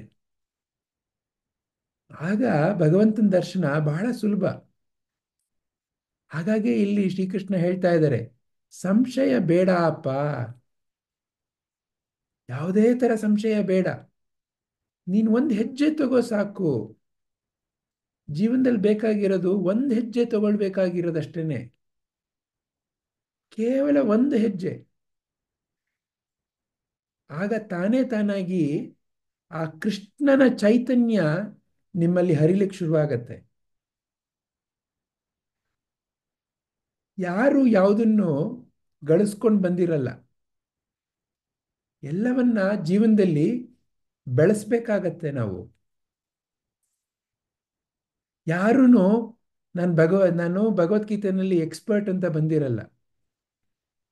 ಆದರೆ ಯಾವಾಗ ಒಂದು ಹೆಜ್ಜೆ ಅಂತ ತಗೋತೇವೆ, ಆಗ ತಾನೇ ತಾನಾಗಿ ಮುಂದಿನ ಹೆಜ್ಜೆ ಹ್ಯಾಕ್ ತಗೊಳ್ಳೋದು ಅನ್ನೋದಕ್ಕೆ ಆ ಭಗವಂತ ತಾನೇ ತಾನಾಗಿ ಮಾರ್ಗವನ್ನು ತೋರಿಸ್ತಾನೆ. ಆದರೆ ಬೇಕಾಗಿರೋದೇನು? ಆ ವಿಶ್ವಾಸದಿಂದ ಒಂದು ಹೆಜ್ಜೆ ತಗೊಳ್ಬೇಕಾಗಿರೋದು. ಹಾಗೆ ಆ ಮಗು ನಾನು ನಡಿತೇನೆ ಅನ್ನೋ ವಿಶ್ವಾಸದಿಂದ ಒಂದು ಹೆಜ್ಜೆ ಇಡುತ್ತೆ, ಬೀಳುತ್ತೆ, ಪರವಾಗಿಲ್ಲ, ಎದ್ದೇಳುತ್ತೆ, ಎದ್ದು ಪುನಃ ನಡೆಯುತ್ತೆ. ನಡೀತಾ ನಡೀತಾ ಈಗ ನೀವು ನಾನು ತರ ನಡೆಯೋ ತರ ಆಗ್ಬಿಟ್ಟಿದೆ ಅಲ್ವಾ? ಜೀವನದಲ್ಲಿ ನೀವು ನಾನು ಅದೇ ತರ ತಾನೇ ಕಲ್ತಿರೋದೆಲ್ಲ. ಅದನ್ನೇ ಶ್ರೀಕೃಷ್ಣ ಹೇಳ್ತಾ ಇದ್ದಾರೆ, ನೋಡಪ್ಪ ಇಷ್ಟೆಲ್ಲ ಅರ್ಥಕೊಂಡಿದೀಯಾ, ಏನಕ್ಕೆ ಉಪಯೋಗ ಮಾಡ್ತಾ ಇದೀಯಾ ಇದನ್ನ? ಇಷ್ಟೆಲ್ಲ ಇದೆ, ಇದರಿಂದ ಏನು ಉಪಯೋಗ ಆಯ್ತಪ್ಪ, ಏನ್ ಮಾಡ್ತಾ ಇದೀಯಾ? ಯಾವಾಗ ನಾನು ಅದನ್ನ ಸರಿಯಾದ ರೀತಿಯಲ್ಲಿ ಉಪಯೋಗ ಮಾಡ್ಲಿಕ್ಕೆ ಕಲ್ತ್ಕೊಳ್ತೇನೆ, ಆಗ ನನ್ನಲ್ಲಿನ ಭಗವಂತ ನನಗೆ ಹೆಜ್ಜೆ ತೋರಿಸೋದನ್ನ, ನನಗೆ ದಾರಿ ತೋರಿಸೋದನ್ನ ನನಗೆ ಕಾಣಿಸುತ್ತೆ. ಯಾಕಂದ್ರೆ ನೀವು ಬೇರೆ ಅಲ್ಲ, ಭಗವಂತ ಬೇರೆ ಅಲ್ಲ. ಆ ಕೃಷ್ಣನ ಚೈತನ್ಯವೇ ನಿಮಗೆ ದಾರಿದೀಪ, ಸದ್ಗುರುವಿನ ಜ್ಞಾನವೇ ನಿಮಗೆ ಬೆಳಕು. ಆದರೆ ಹೆಜ್ಜೆ ತಗೊಳ್ಬೇಕಾಗಿರೋದು ಯಾರು? ನೀವು ನಾನು. ಏನಕ್ಕೆ? ನಾನು ಈ ಜ್ಞಾನವನ್ನ ಇನ್ನೊಬ್ಬರಿಗೆ ನನ್ನ ಶಕ್ತಿ ಅನುಸಾರವಾಗಿ ಹಂಚುತ್ತೇನೆ. ಯಾರೂ ಎಕ್ಸ್ಪರ್ಟ್ ಆಗಿರಲ್ಲ ಯಾವುದೇ ವಿಷಯದಲ್ಲಿ. ಅಡುಗೆ ಮಾಡ್ತಾ ಮಾಡ್ತಾ ಮಾಡ್ತಾ ಒಂದ್ ದಿವಸ ಒಬ್ರು ಹೇಳ್ತಾರೆ ಬಹಳ ಚೆನ್ನಾಗಿದೆ ಅಡುಗೆ ಅಂತ. ನೀವು ಜೀವನದಲ್ಲಿ ಅಮ್ಮ ಅಥವಾ ಅಪ್ಪ, ನಾನು ಒಳ್ಳೆ ಅಮ್ಮ ಒಳ್ಳೆ ಅಪ್ಪ ಆಗ್ತೇನೆ ಆಮೇಲೆ ಮಗು ಮಾಡ್ತೇನೆ ಅಂತ ಆಗಲ್ಲ. ಒಂದು ಹೆಜ್ಜೆ ತಗೊಳ್ಬೇಕಾಗತ್ತೆ, ಮಗು ಅಂತ ಆಗತ್ತೆ. ಆಗ ಆ ಅಮ್ಮನಲ್ಲಿ ಆ ಒಂದು ತಾಯ್ತನ ಅನ್ನೋದು ಜಾಗೃತ ಆಗತ್ತೆ. ಜೀವನದಲ್ಲಿ ಎಲ್ಲ ಹಾಗೇನೆ, ನಾನು ಆ ಹೆಜ್ಜೆ ತಗೊಳ್ಬೇಕು. ಯಾವಾಗ ನಾನು ರಕ್ಷಣೆ ಮಾಡ್ತೇನೆ ಅನ್ನೋ ಹೆಜ್ಜೆ ತಗೋತೇನೆ, ಆಗ ನನ್ನಲ್ಲಿ ಆ ರಕ್ಷಕತನ ಅನ್ನೋದು ಜಾಗೃತ ಆಗತ್ತೆ. ಯಾವಾಗ ನಾನು ಹಂಚುತ್ತೇನೆ ಈ ಜ್ಞಾನವನ್ನ ಅನ್ನೋ ಹೆಜ್ಜೆ ತಗೋತೇನೆ, ಆಗ ನನ್ನಲ್ಲಿ ಆ ಗುರುವಿನ ಚೈತನ್ಯ ತಾನೇ ತಾನಾಗಿ ಜಾಗೃತವಾಗತ್ತೆ. ಅದನ್ನು ಶ್ರೀಕೃಷ್ಣ ಇಲ್ಲಿ ಹೇಳ್ಕೊಡ್ತಾ ಇದ್ದಾರೆ ನಿಮಗೆ ನನಗೆ, ಯಾವ ರೀತಿಯಲ್ಲಿ ನಾವು ಅದ್ಭುತವಾದ ಜೀವನ ನಡೆಸ್ಬೋದು ಅಂತ. ಯಾಕಂದ್ರೆ ಯಾವ ಮಾರ್ಗದಲ್ಲಿ ಸದ್ಗುರುಗಳು ನಡೀತಾರೆ, ಆ ಮಾರ್ಗ ಬಹಳ ದಿವ್ಯವಾದ ಮಾರ್ಗ. ಏನು ಅವರ ನಡೆಯೋ ಮಾರ್ಗ? ಸದಾ ಸೇವೆ. ಅಲ್ಲಿ ಸಂಪೂರ್ಣ ತೃಪ್ತಿ, ಆನಂದ. ಆ ಒಂದು ಜೀವನ ನಿಮಗೆ ನನಗೆ ಸಹ ಸಾಧ್ಯತೆ ಇದೆ. ಆದರೆ ಎದ್ದು ಆ ಒಂದು ಹೆಜ್ಜೆಯನ್ನು ನಡಿಬೇಕಾಗಿರೋದು ನೀವು ಮತ್ತೆ ನಾನು. ಆಗ್ಲಾ? ಹರಿ ಓಂ.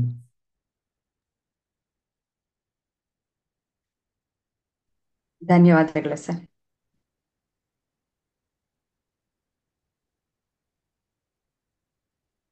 ಸುಮತಿ, ಒಂದು ಕ್ವಶನ್. ಸುಮತಿ ಅವತ್ತು ಕೇಳಿದ್ದು ಕೇಳ್ಬಹುದು. ಕುಂತಿ ವಿಷಯ ಕೇಳಿ. ಅದಕ್ಕಿಂತ ಮುಂಚೆ ಸರ್, ತುಂಬಾ ತುಂಬಾ ನಿಮ್ಗೆ ಯಾವ ತರ ನಾವು ಥ್ಯಾಂಕ್ಸ್ ಅನ್ನೋದು ಒಂದ್ ಚಿಕ್ಕ ಪದ ಸರ್. ನಿಮ್ಮಿಂದ ನಮ್ಗೆ ಇಲ್ಲಾಂದ್ರೆ ನಮ್ಗೆ ನಮ್ಮ ಮನೆಯಲ್ಲಿ ಯಾವ್ದಾದ್ರು ಪರಿಸ್ಥಿತಿನಲ್ಲಿ ನಾವ್ ಅಟೆಂಡ್ ಮಾಡಕ್ಕೆ ಆಗ್ತಾ ಇರ್ಲಿಲ್ಲ. ನಂಗೆ ನಿಮ್ಮಿಂದ ಆಕ್ಚುಲಿ ನಮ್ಗೆ ಸುಮತಿಯಿಂದಾನೆ ಸರ್ ನಂಗೆ ನನ್ಗೆ ಜಯಮ್ಮ ಆಂಟಿ ಮತ್ತೆ ಅವ್ರ ಮಗಳು ಅಶ್ವಿನಿ ಫೋರ್ಸ್ ಮಾಡಿದ್ರು. ಮತ್ತೆ ಸರ್ ಅದ್ ಎಲ್ಲಿಂದನೋ ಪಾಪ ದೂರ ಬರ್ತಾ ಇದ್ದಾರೆ ಅಂತ ಗೊತ್ತಾಯ್ತು. ಭಗವದ್ಗೀತೆ ಅಂದ್ಮೇಲೆ ತುಂಬಾ ಖುಷಿಯಾಗಿ ಜಾಯ್ನ್ ಆಗಿದ್ರು. ಆಮೇಲೆ ಗೊತ್ತಾಯ್ತು ಸರ್ ತುಂಬಾ ದೂರದಿಂದ ಬರ್ತಾರೆ, ಆಫೀಸ್ ಮುಗಿಸ್ಕೊಂಡ್ ಬರ್ತಾರೆ. ಲಾಕ್ ಡೌನ್ ಅಲ್ಲಿ ಪಾಪ ಬ್ರೇಕ್ ಇಲ್ದೆ ಎಲ್ಲ ಏಜ್ಡ್ ಅವರು, ಟೆಕ್ನಾಲಜಿ ಗೊತ್ತಿಲ್ದೇರು, ನನಗೂ ಗೊತ್ತಿರ್ಲಿಲ್ಲ ಆನ್ಲೈನ್ ಅಲ್ಲ. ಬಟ್ ಮಕ್ಳು ಸ್ಕೂಲ್ಗೋಸ್ಕರ ನಾವು ಕಲೀಲೇಬೇಕಾಯ್ತು ಅದು. ಅದನ್ನೆಲ್ಲ ಪಾಪ ಚೆನ್ನಾಗಿ ಒಂದು ಬ್ರೇಕೇ ಇಲ್ದೆ ಒಂದ್ ವಾರನು ಆ ಲಾಕ್ಡೌನ್ ಟೈಮ್ ಅಲ್ಲೆಲ್ಲ ಬ್ರೇಕೇ ಇಲ್ದೆ ಚೆನ್ನಾಗಿ ಅದು ಕಂಟಿನ್ಯೂ ಮಾಡ್ಕೊಂಡ್ ಬಂದಿದ್ದು. ನಿಮ್ಮಿಂದ ಇವತ್ತೊಂದು ಇನ್ಸೈಟ್ ಟು ಭಗವದ್ಗೀತಾ ಸರ್. ನಿಮ್ಗೆ ಯಾವ ತರ ನಾವು ನಿಮ್ದು ಋಣ ಗೊತ್ತಿಲ್ಲ. ಅಂದ್ರೆ ಕೃಷ್ಣ ಎಳ್ಕೊಂಡ್ ಬಂದ ಅನ್ಸತ್ತೆ, ನಿಮ್ ಹತ್ರ ಎಳ್ಕೊಂಡ್ ಬಂದ ನಮ್ಮನ್ನ. ನಿಮ್ಗೆ ವರ್ಡ್ಸ್ ಅಲ್ಲಿ ಹೇಳಕ್ ಆಗಲ್ಲ ಸರ್. ನಾನ್ ತುಂಬಾ ಮಿಸ್ ಮಾಡಿದೀನಿ. ಮೊನ್ನೆ ಆಂಟಿ ಹೇಳ್ತಾ ಇದ್ರು ಇದಾದ ತಕ್ಷಣ ಶ್ಲೋಕ 1 by 1 ಬರತ್ತೆ, ಅಟೆಂಡ್ ಮಾಡು ಅಂತ ಇದ್ರು. ನನ್ಗೆ ಅದು ಇಂಟ್ರೆಸ್ಟ್ ತುಂಬಾ ಇಷ್ಟ ಆಯ್ತು. ಇವಾಗ ಯಾರಿಗಾರು ಏನಾರು ಭಗವದ್ಗೀತಾ ನನ್ಗೆ ಆ ತರ ಅಲ್ಲಿ ಇರೋದನ್ನ ಹಾಗೆ ಎಕ್ಸಾಕ್ಟ್ ಆಗಿ ಹೇಳಕ್ ಬರಲ್ಲ. ಬಟ್ ಅಟ್ಲೀಸ್ಟ್ ಭಗವದ್ಗೀತಾ ಓದಿ ಅಂತ ಹೇಳ್ತೀನಿ, ಅಷ್ಟು ಕಾನ್ಫಿಡೆಂಟ್ ಆಗಿ ಹೇಳ್ತೀನಿ ಓದಿ ಅಂತ. ಇದಕ್ಕಿಂತ ಮುಂಚೆ ಮನೆಯಲ್ಲಿ ಅಜ್ಜಿ ಅಮ್ಮ ಎಲ್ಲ ಹೇಳ್ತಾ ಇದ್ರು, ಬಟ್ ನಮ್ಗೆ ಆ ಸಬ್ಸ್ಟೆನ್ಸ್ ಗೊತ್ತಿರ್ಲಿಲ್ಲ. ಇವಾಗ ಅಟ್ಲೀಸ್ಟ್ ಅದು ಗೊತ್ತಿದೆ ನಿಮ್ಮಿಂದ ಸರ್. ನಿಮ್ಗೆ ಇಷ್ಟು ಬೇಗ ಥ್ಯಾಂಕ್ಸ್ ಹೇಳಿ ನಿಮ್ಗೆ ಬಿಡುಗಡೆ ಕೊಡಲ್ಲ. ಜಸ್ಟ್ ಒಂದ್ ರಿಮೈಂಡರ್ ಅಷ್ಟೇ. ಸರ್ ಒಂದ್ ಪ್ರಶ್ನೆ ಇದೆ. ಕರ್ಣನ್ ಬಗ್ಗೆ, ಮಹಾಭಾರತದ್ದು ಕರ್ಣನ್ದು ಒಂದು ಕತೆ ಬೇಕಿತ್ತು ಸರ್. ಕುಂತಿ ಬಂದು ಕರ್ಣನ್ನ ಬಂದು ಕೇಳೋದು ಬಂದು ಅದೇ ಸ್ಟೋರಿ ಎಲ್ಲ ಹೇಳಿ, ನೀನೇ ನನ್ ದೊಡ್ಡ ಮಗ ಅಂತೆಲ್ಲ ಹೇಳಿ, ನೀನ್ ಬಂದು ನಮ್ಮ ಇದಕ್ಕೆ ಪಾಂಡವರು, ನೀನು ಪಾಂಡವನೇ ಬಂದು ಸೇರ್ಕೊ ಅಂತ ಹೇಳೋದು. ಮತ್ ನನ್ ಮಕ್ಳಿಗೆ ಯಾರಿಗೂ ಏನು ಇದಾಗ್ಬಾರ್ದು ಅನ್ನೋದು ಮನ್ಸಲ್ಲಿ ಇಟ್ಕೊಂಡು ಕರಿಯೋದು. ಸೊ ಕರ್ಣ ಬಂದು ಅದು ಹೌದು, ನಾನು ಸಾಯಿಸಲ್ಲ, ಎಕ್ಸೆಪ್ಟ್ ಅರ್ಜುನನ್ ಮಾತ್ರ. ನಾನು ಅಥವಾ ಅರ್ಜುನ ಇಬ್ರಲ್ಲಿ ಒಬ್ರು ಇರ್ತೀವಿ. ನಿನ್ಗೆ ಪಂಚ ಪಾಂಡವರು 5 ಜನ ಮಕ್ಳಂತೂ ಇರ್ತಾರೆ. ನಾನಿದ್ರು ಸರಿ, ಇಲ್ಲ ಅಂದ್ರೆ ಅರ್ಜುನ ಇದ್ರು ಸರಿ, ನಿನ್ಗೆ 5 ಜನ ಇರ್ತಾರಂತ. ಇನ್ನೊಂದು ಪ್ರಶ್ನೆ ಏನಂದ್ರೆ, ಅದೊಂದು ನಮ್ಮ ಅಜ್ಜಿ ಎಲ್ಲ ಹೇಳೋದು ನಾನು ಕೇಳಿದ್ದೆ. ತೊಟ್ಟ ಬಾಣ ಮತ್ತೆ ತೊಡಲ್ಲ ಅಂತ. ಅಂದ್ರೆ ಕರ್ಣನ ಹತ್ರ ಪ್ರಾಮಿಸ್ ಏನೋ ತಗೊಳ್ಳೋದು, ಅಥವಾ ಕರ್ಣನೇ ಪ್ರಾಮಿಸ್ ಮಾಡ್ತಾರೋ. ಒಂದು ಸತಿ ಮುಟ್ಟಿದ ಬಾಣ ಪಾಂಡವರ ಮೇಲೆ ಅರ್ಜುನನ್ ಮೇಲೆ, ಬಿಕಾಸ್ ಅರ್ಜುನನ್ ನಾನು ಬಿಡಲ್ಲ ಅಂತ ಹೇಳೋದು ಕರ್ಣ. ಅದ್ ಮತ್ತೆ ನಾನು ಮುಟ್ಟಲ್ಲ ಅಂತ ಪ್ರಾಮಿಸ್ ಮಾಡಿರೋದು ನಿಜನಾ ಸರ್? ಅದ್ ಕಥೆನಲ್ಲಿ ಇದೆಯಾ? ಆ ರೀತಿ ಇದೆ ಅಂತ ಹೇಳ್ತಾರೆ ಅಮ್ಮ ಮಹಾಭಾರತದಲ್ಲಿ. ಈಗ ಅದಕ್ಕೋಸ್ಕರನೇ ಕೃಷ್ಣ ಕುಂತಿನ ಕಳಿಸ್ದ ಆ ಕಣ್ಣನ ಹತ್ರ ಮಾತಾಡ್ಲಿಕ್ಕೆ. ಯಾಕಂದ್ರೆ ಆತ ಅರ್ಜುನನ ಕೊಲ್ಲಬೇಕು ಅಂತ ಒಂದು ಬಾಣವನ್ನ ತಯಾರು ಮಾಡಿ ಇಟ್ಕೊಂಡಿರ್ತಾನಲ್ಲ. ಸೊ ಹಾಗಾಗಿ ಈ ರೀತಿ ಒಂದು ಶಪಥವನ್ನ ತಗೊಂಡು ಆತ ಶಪಥವನ್ನ ಮುರಿಯಲ್ಲ ಅನ್ನೋ ಒಂದು ನಿಸ್ಸಂಶಯವಾಗಿತ್ತಲ್ಲ ಮನಸ್ಸಿನಲ್ಲಿ ಕೃಷ್ಣನ್ಗೆ. ಹಾಗಾಗಿ ಈ ರೀತಿ ಶಪಥವನ್ನ ತಗೊಂಡ ಅಂತ ಕತೆ ಇದೆ ಅಮ್ಮ. ಹೌದು. ಓಕೆ, ಅದು ಹಾಗಾದ್ರೆ ಪ್ರಾಮಿಸ್ ಮಾಡಿರೋದು ನಿಜ ಅಲ್ವಾ ಸರ್? ಅದು ತೊಟ್ಟ ಬಾಣ ಮತ್ತೆ ತೊಡಲ್ಲ ಅಂತ. ನಾನು ಗೂಗಲ್ ಮಾಡಿ ನೋಡಿದಾಗ ನನ್ಗೆ ಇಷ್ಟು ಇನ್ಫಾರ್ಮೇಶನ್ ಸಿಕ್ತು. ನಾಗಾಸ್ತ್ರ ಬಂದು ಒಂದ್ಸತಿ ಫೇಲಿಯರ್ ಆದಾಗ, ನಾಗಾಸ್ತ್ರ ಬಂದು ಮತ್ತೆ ನನ್ನ ಬಿಡು, ನಾನು ಹೋಗಿ ಈ ಸತಿ ನಾನು ಇದು ಮಾಡಲ್ಲ ಅಂದ್ರೆ, ಇಲ್ಲ ಒಂದ್ಸತಿ ಒಂದ್ಸತಿ ಉಪಯೋಗಿದ್ದು ಶಸ್ತ್ರನ ನಾನು ಮತ್ತೆ ಉಪಯೋಗಿಸಲ್ಲ ಅಂತ ಹೇಳಿ ಕರ್ಣ ನಾಗಾಸ್ತ್ರಕ್ಕೆ ಹೇಳೋ ಮಾತು ಗೂಗಲ್ ಅಲ್ಲಿ ಇದೆ ಸರ್. ಇದು ಒಂದು ಪ್ರಶ್ನೆ ಎಲ್ಲೂ ಬಂದಿಲ್ಲ ಅಂತ. ಇದು ನಮ್ಮ ಪೇರೆಂಟ್ಸ್ ಮನೆಯಲ್ಲಿ ನನ್ನ ತಮ್ಮ ಎಲ್ಲ ಈ ಡೌಟ್ ಅನ್ನ ಕೇಳಿದ್ದು. ಸೊ ಅದನ್ನ ನಮ್ಮ ಅಜ್ಜಿ ಹೇಳೋದೆಲ್ಲ ಇಷ್ಟು ಹೇಳ್ತಾ ಇದ್ರು ಅವರು ಭಗವದ್ಗೀತಾನೇ ಬೈಹಾರ್ಟ್ ಆಗಿ ಹೇಳೋರು. 84 ಇಯರ್ಸ್ ಅವ್ರು ಹೋದಾಗ ಆ ಲಾಸ್ಟ್ ತನಕ ಹೇಳೋರು. ಇಷ್ಟು ಕೇಳಿದ್ವಿ, ಅದೇ ಅದು ಸ್ಟೋರಿಯಲ್ಲಿ ಇದೆಯಾ ಅಂತ ಕನ್ಫರ್ಮ್ ಮಾಡ್ಕೋಬೇಕು. ಹೌದಮ್ಮ, ಮಹಾಭಾರತ ಕಥೆನಲ್ಲಿ ಆವಾಗ ಶ್ರೀಕೃಷ್ಣ ಆ ರಥವನ್ನ ಸ್ವಲ್ಪ ಅದುಮಿದಾಗ ಕೇವಲ ಅರ್ಜುನನ ತಲೆ ಮೇಲೆ ಭೇದಿಸ್ಕೊಂಡು ಹೋಗುತ್ತೆ ಅನ್ನೋ ಕಥೆಯಮ್ಮ. ಏನು ಇದರ ಒಂದ್ ರೀತಿನಲ್ಲಿ ನಾವು ಈಗ ಯಾವುದೇ ಮಹಾಭಾರತದ ಕಥೆನ ನಾವು ಈ ರೀತಿ ಒಂದು ಕಥೆ ಅಥವಾ ಈ ರೀತಿ ಆಯಿತು ಅನ್ನೋ ದೃಷ್ಟಿಯಿಂದ ನೋಡ್ಬೋದು. ಇನ್ನು ಸ್ವಲ್ಪ ಆಧ್ಯಾತ್ಮಿಕವಾಗಿ ನಾವು ಸ್ವಲ್ಪ ಗಮನ ಕೊಟ್ಟರೆ, ಯಾವಾಗ ನೀವು ನಾನು ಗುರುವಿನ ಮಾರ್ಗದಲ್ಲಿ ನಡೀತಾ ಇರ್ತೇವೆ, ಆಗ ಆ ಗುರುವಿನ ಜ್ಞಾನ ನಮ್ಮನ್ನ ರಕ್ಷಣೆ ಮಾಡುತ್ತೆ.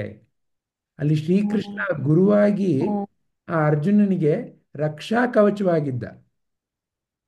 ಈಗ ಶ್ರೀಕೃಷ್ಣ ಸಹ ಭಗವದ್ಗೀತೆಯಲ್ಲಿ ಯೋಗಕ್ಷೇಮಂ ವಹಾಮ್ಯಹಂ ಅಂತ ನಮ್ಗೆ ಆಗ್ಲಿನ ಆಶ್ವಾಸನೆ ಕೊಟ್ಟಿದ್ದಾರೆ. ಏನಂತಂದ್ರೆ, ಯಾವುದು ನಿನ್ನಲ್ಲಿ ಕ್ಷೀಣವಾಗಿದೆ ಅದನ್ನ ನಾನು ಎತ್ತರಿಸ್ತೇನೆ, ಯಾವುದು ನಿನ್ನಲ್ಲಿ ಇದೆ ಅದನ್ನ ಕಾಪಾಡ್ತೇನೆ. ಯಾವುದು ಜೀವನಕ್ಕೆ ಒಳ್ಳೆಯದು ಅದನ್ನ ಕಾಪಾಡುವಂಥದ್ದು ಗುರುವಿನ ಗುಣ. ಅದನ್ನ ಈ ಒಂದು ಕಥೆ ಮೂಲಕ ನಾವು ಕಲಿಬಹುದು. ರಕ್ಷಣೆ ಅಂತಂದ್ರೆ ಯಾವ ರೀತಿನಲ್ಲಿ ಆ ಜ್ಞಾನ ಯಾವಾಗ ನಮ್ಮಲ್ಲಿ ಬೆಳೀತಾ ಹೋಗುತ್ತೆ, ಆಗ ಜ್ಞಾನವೇ ನಮ್ಮನ್ನ ಜೀವನದ ಎಲ್ಲ ಪರಿಸ್ಥಿತಿಗಳಲ್ಲೂ ಕಾಪಾಡೋದು. ಗೊತ್ತಾನೆ, ನಿಮ್ಗೆ ಏನೇ ಬರಲಿ ಜೀವನದಲ್ಲಿ, ನಾನು ಅದನ್ನ ನಿರ್ಭಯದಿಂದ ನಾನು ಮುಂದೆ ಹೆಜ್ಜೆ ತಗೊಳ್ತೇನೆ ಅನ್ನೋ ಒಂದು ದೃಢತೆ ನಿಮ್ಮಲ್ಲಿ ಯಾವಾಗ ಬರುತ್ತೆ, ಆಗ ನೀವು ಜೀವನದಲ್ಲಿ ಬಿಡುಗಡೆ ತಾನೆ. ಯಾಕಂದ್ರೆ ಜೀವನದಲ್ಲಿ ನಾಳೆ ಏನ್ ಬರುತ್ತೆ ಯಾರಿಗೂ ಗೊತ್ತಿಲ್ಲ. ಆ ದೃಢತೆ ಯಾವುದರಿಂದ ಬರುತ್ತೆ?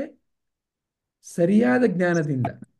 ಮನಸ್ಸಿನಲ್ಲಿ ಶಂಕೆ ಇರುವಂತ ಜ್ಞಾನ ಇದ್ರೆ, ಸುಳ್ಳಿರೋ ಜ್ಞಾನ ಇದ್ರೆ ಈ ರೀತಿ ನಿರ್ಭಯತೆ ಬರಲ್ಲ. ನಿರ್ಭಯತೆ ಯಾವಾಗ ಬರುತ್ತೆ?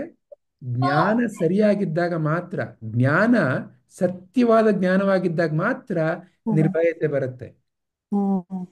ವಿವೇಕಾನಂದರು ಎದ್ದು ನಿಂತ್ಕೊಂಡು ಎಲ್ರಿಗೂ ಹೇಳೋ ತರ,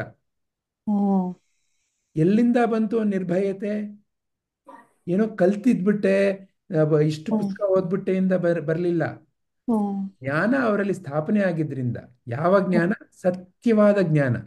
ಸತ್ಯ ಅಂತಂದ್ರೆ ಏನು? ಯಾವುದು ಯಾವುದೇ ಜಾಗದಲ್ಲಿ ಯಾವುದೇ ಸಮಯದಲ್ಲೂ ಬದಲಾಗಲ್ಲ ಅಂತ ಜ್ಞಾನ. ಅಂತ ಜ್ಞಾನವನ್ನ ನಮ್ಗೆ ಶ್ರೀಕೃಷ್ಣ ಹೇಳ್ಕೊಡ್ತಾ ಬರ್ತಾ ಇದ್ದಾರೆ ಭಗವದ್ಗೀತೆಯಲ್ಲಿ. ಅದು ನಿಮಗೆ ನನಗೆ ರಕ್ಷಣೆ. ಅದೇ ಸುಮತಿ ಅಂದ್ರೆ. ಸುಮತಿ ಯಾವುದು? ಸತ್ಯವಾದ ಮತಿ. ಮತಿ ಅಂತಂದ್ರೇನು? ಒಂದು ರೀತಿಯಲ್ಲಿ ನಮ್ಮ ಬುದ್ಧಿ. ಯಾವುದು ಸತ್ಯವಾದ ಮತಿ, ಅದು ನಮ್ಮಲ್ಲಿ ಜೀರ್ಣವಾಗಬೇಕು. ಅದೇ ಸುಮತಿ.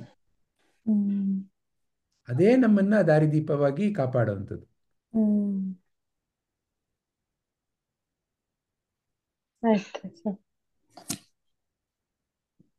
Thank you sir.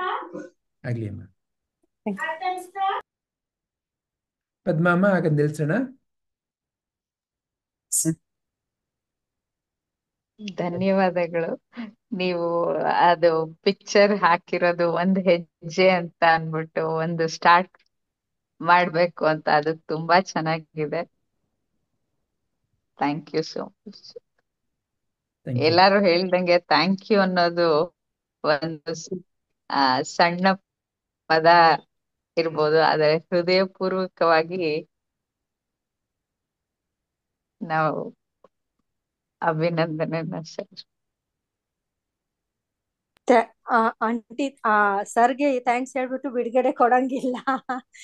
ತುಂಬಾ ದೂರ ಬಿಡುಗಡೆ ಹೋಗ್ಬಿಟ್ಟಿದೆ. ಏನಿಲ್ಲ ಇದು. ಅಲ್ಲ, ಈ ಜ್ಞಾನನ ನಮ್ಮಲ್ಲಿ ತರಿಸಿದ್ರಲ್ಲ, ಅದಕ್ಕೆ ಒಂದು ನಮ್ಗೂ ಒಂಥರ ವಂದನೆಗಳು. ನಾವು ಕಲಿಬೋದು ಅನ್ನೋ ಒಂದು ಇದನ್ನ ಅವ್ರ ಎಫರ್ಟ್ ಹಾಕಿ ನಮ್ಮನ್ನ ಒಂದ್ ಕಡೆ ಸೇರ್ಸಿ ನಮ್ಗೆ ಅದು ಲಭ್ಯ ಆಗೋ ಹಾಗೆ ಆಯ್ತಲ್ಲ ಅದು. ನಮ್ ಮನೆಯಲ್ಲಿ ನಮ್ ಇರೋ ಪರಿಸ್ಥಿತಿನಲ್ಲೇ ನಮ್ಗೆ ಜ್ಞಾನ ತುಂಬಿಸ್ತಾ ಇದಾರಲ್ವಾ, ಅದು ದೊಡ್ಡ. ಅದಕ್ಕೆ ಏನ್ ಹೇಳ್ಬೇಕಂತ ಗೊತ್ತಿಲ್ಲ. ಕೃಷ್ಣನೇ ಕೂತ್ಕೊಂಡಿರೋ ಕಡೆಗೆ ನಮ್ಗೆ ಹರಿದು ಬರ್ತಾ ಇದೆ. ಏನೋ ಈ ಕಡೆಯಿಂದ ಒಂದ್ ಸೌಂಡ್, ಆ ಕಡೆಯಿಂದ ಒಂದ್ ಸೌಂಡ್, ಒಂದ್ 10 ಫೋನು, ಏನೋ ನಾವು ತುಂಬಾ ಬಿಸಿ ಇರೋ ಆದ್ರೂ ನಮ್ಗೆ ಇದು ಸರ್ ತುಂಬಾ ಚೆನ್ನಾಗಿ ಅದನ್ನ ಪೇಶನ್ಸ್ ಯಾವತ್ತು ಸರ್ ಲೂಸ್ ಮಾಡೇ ಇಲ್ಲ. ಯಾರ ಮೇಲೆ ಕೋಪನೂ ಮಾಡ್ಕೊಟ್ಟಿಲ್ಲ, ಇರಿಟೇಟು ಆಗಿಲ್ಲ. ಏನ್ ಹೇಳ್ಬೇಕಂತ ಗೊತ್ತಿಲ್ಲ ಅಷ್ಟೇ. ಅವರು ಮೋಸ್ಟ್ಲಿ ಒಂದೇ ಗುರಿನಲ್ಲಿ ಇದ್ದಾರೇನೋ, ಏನಾರು ಸರಿ ಒಂದೇ ಫೋಕಸ್ ಅಲ್ಲಿ ಇವ್ರಿಗೆ ಭಗವದ್ಗೀತಾ ಜ್ಞಾನ ಕೊಡ್ಬೇಕು ಅಂತ. ಹಾಗಾದ್ರೆ ತುಂಬಾ ಹತ್ರ ಆಗಿದ್ದಾರೆ ಸರ್, ಪೂರ್ತಿ ಮುಳುಗ್ ಬಿಟ್ಟಿದ್ದಾರೆ. ಅದೇಮ್ಮ, ಇದೆಲ್ಲ ನಾನು ಹೇಳ್ತಾ ಇದ್ದೇನೆ, ಇದ್ಯಾವುದು ನನ್ನ ಒಂದು ಪ್ರಯತ್ನದಿಂದಲ್ಲ. ಯಾವಾಗ ಒಂದು ಹೆಜ್ಜೆ ತಗೊಳ್ತೇವೆ ಆಗ ತಾನೇ ತಾನಾಗಿ ಇನ್ನೊಂದು ಮುಂದೆ ಹೆಜ್ಜೆ ನಡೆಸುವಂತ ಒಂದು ಶಕ್ತಿ ಇದೆ. ಆ ಶಕ್ತಿ ಎಲ್ಲರ ಅನುಭವದಲ್ಲಿ ಸಾಧ್ಯ. ಆದರೆ ಪುನಃ ನಾನಾ ಹೆಜ್ಜೆ ತಗೊಳ್ಳಿ ತಯಾರಾಗ್ಬೇಕಷ್ಟೇನೆ. ಇದು ಯಾವುದು ನನ್ನ ಒಂದು ಗ್ರೇಟ್ನೆಸ್ ಅಲ್ಲ, ಸಾಧ್ಯ ಇಲ್ಲ. ಆ ಶಕ್ತಿ ಎಲ್ಲ ಕಡೆ ಇದೆ, ನಿಮ್ಮಲ್ಲಿದೆ. ತಗೊಂಡಾಗ ನಿಮ್ಗೆ ಗೊತ್ತಾಗತ್ತೆ.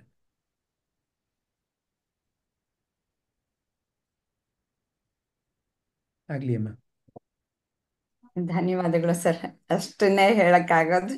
ಇನ್ನು ನಾವು ಪೂರ್ತಿಯಾಗಿ ಹೇಗೆ ಅದು ವರ್ಡ್ಸ್ ಅಲ್ಲಿ ಹೇಳಕ್ಕೆ ಬರಲ್ಲ. ಅದು ವರ್ಡ್ಸ್ ಮೀರಿದ್ದು ಆಕ್ಚುಲಿ. ಅದಕ್ಕೆ ಏನಾರು ಅಲ್ಲಮ್ಮ, ಅದಕ್ಕೆ ಕೃಷ್ಣ ಹೇಳಿದ್ದಾರೆ, ಅದಕ್ಕೆ ಏನು ಬೇಕಾಗಿಲ್ಲ. ನನಗೆ ಹೇಳ್ಕೊಟ್ಟಿ ಸದ್ಗುರುಗಳು ಏನ್ ಹೇಳಿದ್ರು, ನಿನ್ನ ಶಕ್ತಿ ಅನುಸಾರವಾಗಿ ಹಂಚು ಅಂತ. ಅಷ್ಟೇ ನೀವು ಮಾಡ್ಬೇಕಾಗಿರೋದು. ಅದೇ ನಾವು ಗುರುಗೆ ಕೊಡುವಂತ ದೊಡ್ಡ ಕಾಣಿಕೆ. ಒಂದ್ ಮಾತು, ಜನರಲಿ ಗುರು ಪೌರ್ಣಮಿಗೆ ಈ ಕೊಟೇಶನ್ ತುಂಬಾ ಕೇಳ್ತಾ ಇರ್ತೀವಿ, ನೋಡ್ತಾ ಇರ್ತೀವಿ. ನಾವ್ ಇವನ್ ಸಚ್ಚರಿತನಲ್ಲೂ ಇದೆ ಅದು. ನಾವ್ ಯಾವಾಗ ರೆಡಿ ಆಗ್ತೀವಿ ಜ್ಞಾನ ಪಡಿಯೋಕೆ, ಅವಾಗ ಗುರುಗಳೇ ನಮ್ಮ ಹತ್ರ ಬರ್ತಾರಂತೆ. ನಾವು ಹುಡ್ಕೊಂಡ್ ಹೋಗೋದು ಏನು ಅಗತ್ಯ ಇಲ್ಲ. ನಾವ್ ರೆಡಿ ಆಗ್ತೀವೋ ಅವಾಗ ಗುರುಗಳೇ ಬರ್ತಾರೆ. ಆ ತರ ನಾವು ನಮ್ ಒಳಗಿನ ಆಸೆ ಭಗವದ್ಗೀತೆ ಕೇಳಿಸ್ಕೋಬೇಕು, ತಿಳ್ಕೋಬೇಕು ಅನ್ನೋದು ನಮ್ಮಲ್ಲಿ ಇತ್ತೇನೋ, ಅದು ಸರ್ ಮೂಲಕ ಈ ತರ ಬಂದಿರ್ಬೇಕು ಅಂತ ನನ್ಗೆ ಯಾವಾಗ್ಲೂ ಅನ್ಸತ್ತೆ. ಸರ್ ಯಾವಾಗ ಭಗವದ್ಗೀತೆ ನಾವು ಒಂಚೂರು ಏನೋ ಭಗವದ್ಗೀತೆನ ಅದ್ ಎಷ್ಟ್ ಪರ್ಸೆಂಟ್ ಅಂತಾನೂ ಹೇಳಕ್ಕಾಗಲ್ಲ. ಏನಾರು ಅದ್ರ ಹೆಸರಾರು ನಮ್ ಕಿವಿಗೆ ಬಿದ್ದಿದೆ, ಹೌದು ಆ ತರ ಇದೆ ಅಂತ ನಾವು ಧೈರ್ಯವಾಗಿ ಹೇಳಕ್ ಅವಾಗೆಲ್ಲ ನಿಮ್ಮನ್ನ ನಾವು ನೆನ್ಸ್ಕೊಳ್ಳೋದು 100% ಸರ್. ಅದೇ ನೀವು ನೀವು ಇಂಟ್ರಡಕ್ಷನ್ ಕೊಟ್ರಿ, ನೀವ್ ಇನ್ಸೈಟ್ ಕೊಟ್ರಿ. ನಮಗೂ ಅರ್ಹತೆ, ನನ್ಗೆ ಹೇಳ್ತೀನಿ, ಪಾಪ ಅವ್ರನ್ನೆಲ್ಲ ಸೇರ್ಸೋದು ಬೇಡ, ನಮಗೂ ಅರ್ಹತೆ ಇದೆ, ನಾವು ಇದನ್ನ ತಿಳ್ಕೊಬೋದು ಅಂತ ಅದ್ ನಿಮ್ಮಿಂದಾನೇ ಸಾಧ್ಯ ಆಗಿತ್ತು ಸರ್. ಜಯಮ್ಮ ಆಂಟಿಗೂ ನಾನು ಯಾವತ್ತೂ ಅವ್ರಿಗೆ ಕೃತಜ್ಞತೆ. ಅವ್ರು ಇಲ್ಲ ಇಲ್ಲಿ ಗ್ರೂಪ್ ಅಲ್ಲಿ, ಬಟ್ ಯಾಕಂದ್ರೆ ಅವ್ರು ಇದನ್ನ ಅವರು ಫೆಸಿಲಿಟೇಟ್ ಮಾಡಿದ್ರು ನನ್ಗೆಲ್ಲ ಅಂತ ತುಂಬಾ ಫೋರ್ಸ್ ಮಾಡಿದ್ರು. ಅವ್ರ ಮಗಳೆಲ್ಲ, ಅಯ್ಯೋ ನಂಗ್ ಚಿಕ್ಕ ಮಗು ಇದೆ, ಲಕ್ಷ ಎಲ್ಲ ಅವಾಗ 4 years ಏನೋ, 4 ಅಲ್ಲ 5-6 years, ಆಗಲ್ಲ, ಇವ್ನ ಎಲ್ ಬಿಡೋದಪ್ಪ ನಾನು ಅಂದ್ರೆ, ಕರ್ಕೊಂಬ ಅಂತೆಲ್ಲ ತುಂಬಾ ಫೋರ್ಸ್ ಮಾಡಿದ್ರು. ಪದ್ಮಾ ಆಂಟಿಗೆ ಫಸ್ಟ್ ಇಂದ ಇಂಟ್ರೆಸ್ಟ್ ಇದೆ. ನನ್ಗೆ ಅವ್ರಿಗೂ ಒಂದು 22-23 ವರ್ಷದ್ದು ಪರಿಚಯ. ಅವರು ನನ್ನ ತಾಯಿ ವಯಸ್ಸಿನವರು, ತಾಯಿ ತರನೇ ನಾನು ಅವ್ರನ್ನ ಇದು ಮಾಡೋದು. ಆದ್ರೂ ನಾವಿಬ್ರು ಫ್ರೆಂಡ್ಸ್ ಅವಾಗಿಂದ ಇವತ್ತಿಗೆ ನಾವು ಫ್ರೆಂಡ್ಸ್. ಆದ್ರಿಂದ ಸುಮ್ನೆ ಬರ್ತೀರಾ ಆಂಟಿ ಅಂದ್ರೆ ಹೂ ಅಂದಾಗ ನನ್ಗೆ ಇನ್ನ ಧೈರ್ಯ ಬಂತು, ನಡ್ಕೊಂಡ್ ಹೋಗಕ್ಕೆ ನನ್ಗೂ ಜೊತೆಗೆ ಸಿಕ್ಕಿದ್ರಲ್ಲ ಅಂತ. ಅವ್ರಿಗೆ ಕೃಷ್ಣಂದು ಆಶೀರ್ವಾದ ಇತ್ತು. ಅವ್ರು ಇಲ್ಲಿ ಇವಾಗ ನಂಗೆ ತುಂಬಾ ಖುಷಿ ಆಗತ್ತೆ, ಪದ್ಮಾ ಆಂಟಿ ಟೀಚರ್ ಆಗ್ಬಿಟ್ಟಿದ್ದಾರೆ ಅಂದ್ರೆ ನನ್ಗೆ ಖುಷಿ ಆಗತ್ತೆ. ವೆರಿ ನೈಸ್ ಅಮ್ಮ, ವೆರಿ ನೈಸ್. ಆಗ್ಲಿ ಅಮ್ಮ. ಶ್ರೀ ಗುರುಭ್ಯೋ ನಮಃ. ಹರಿ ಓಂ. ಶ್ರೀ ಕೃಷ್ಣಾರ್ಪಣಮಸ್ತು.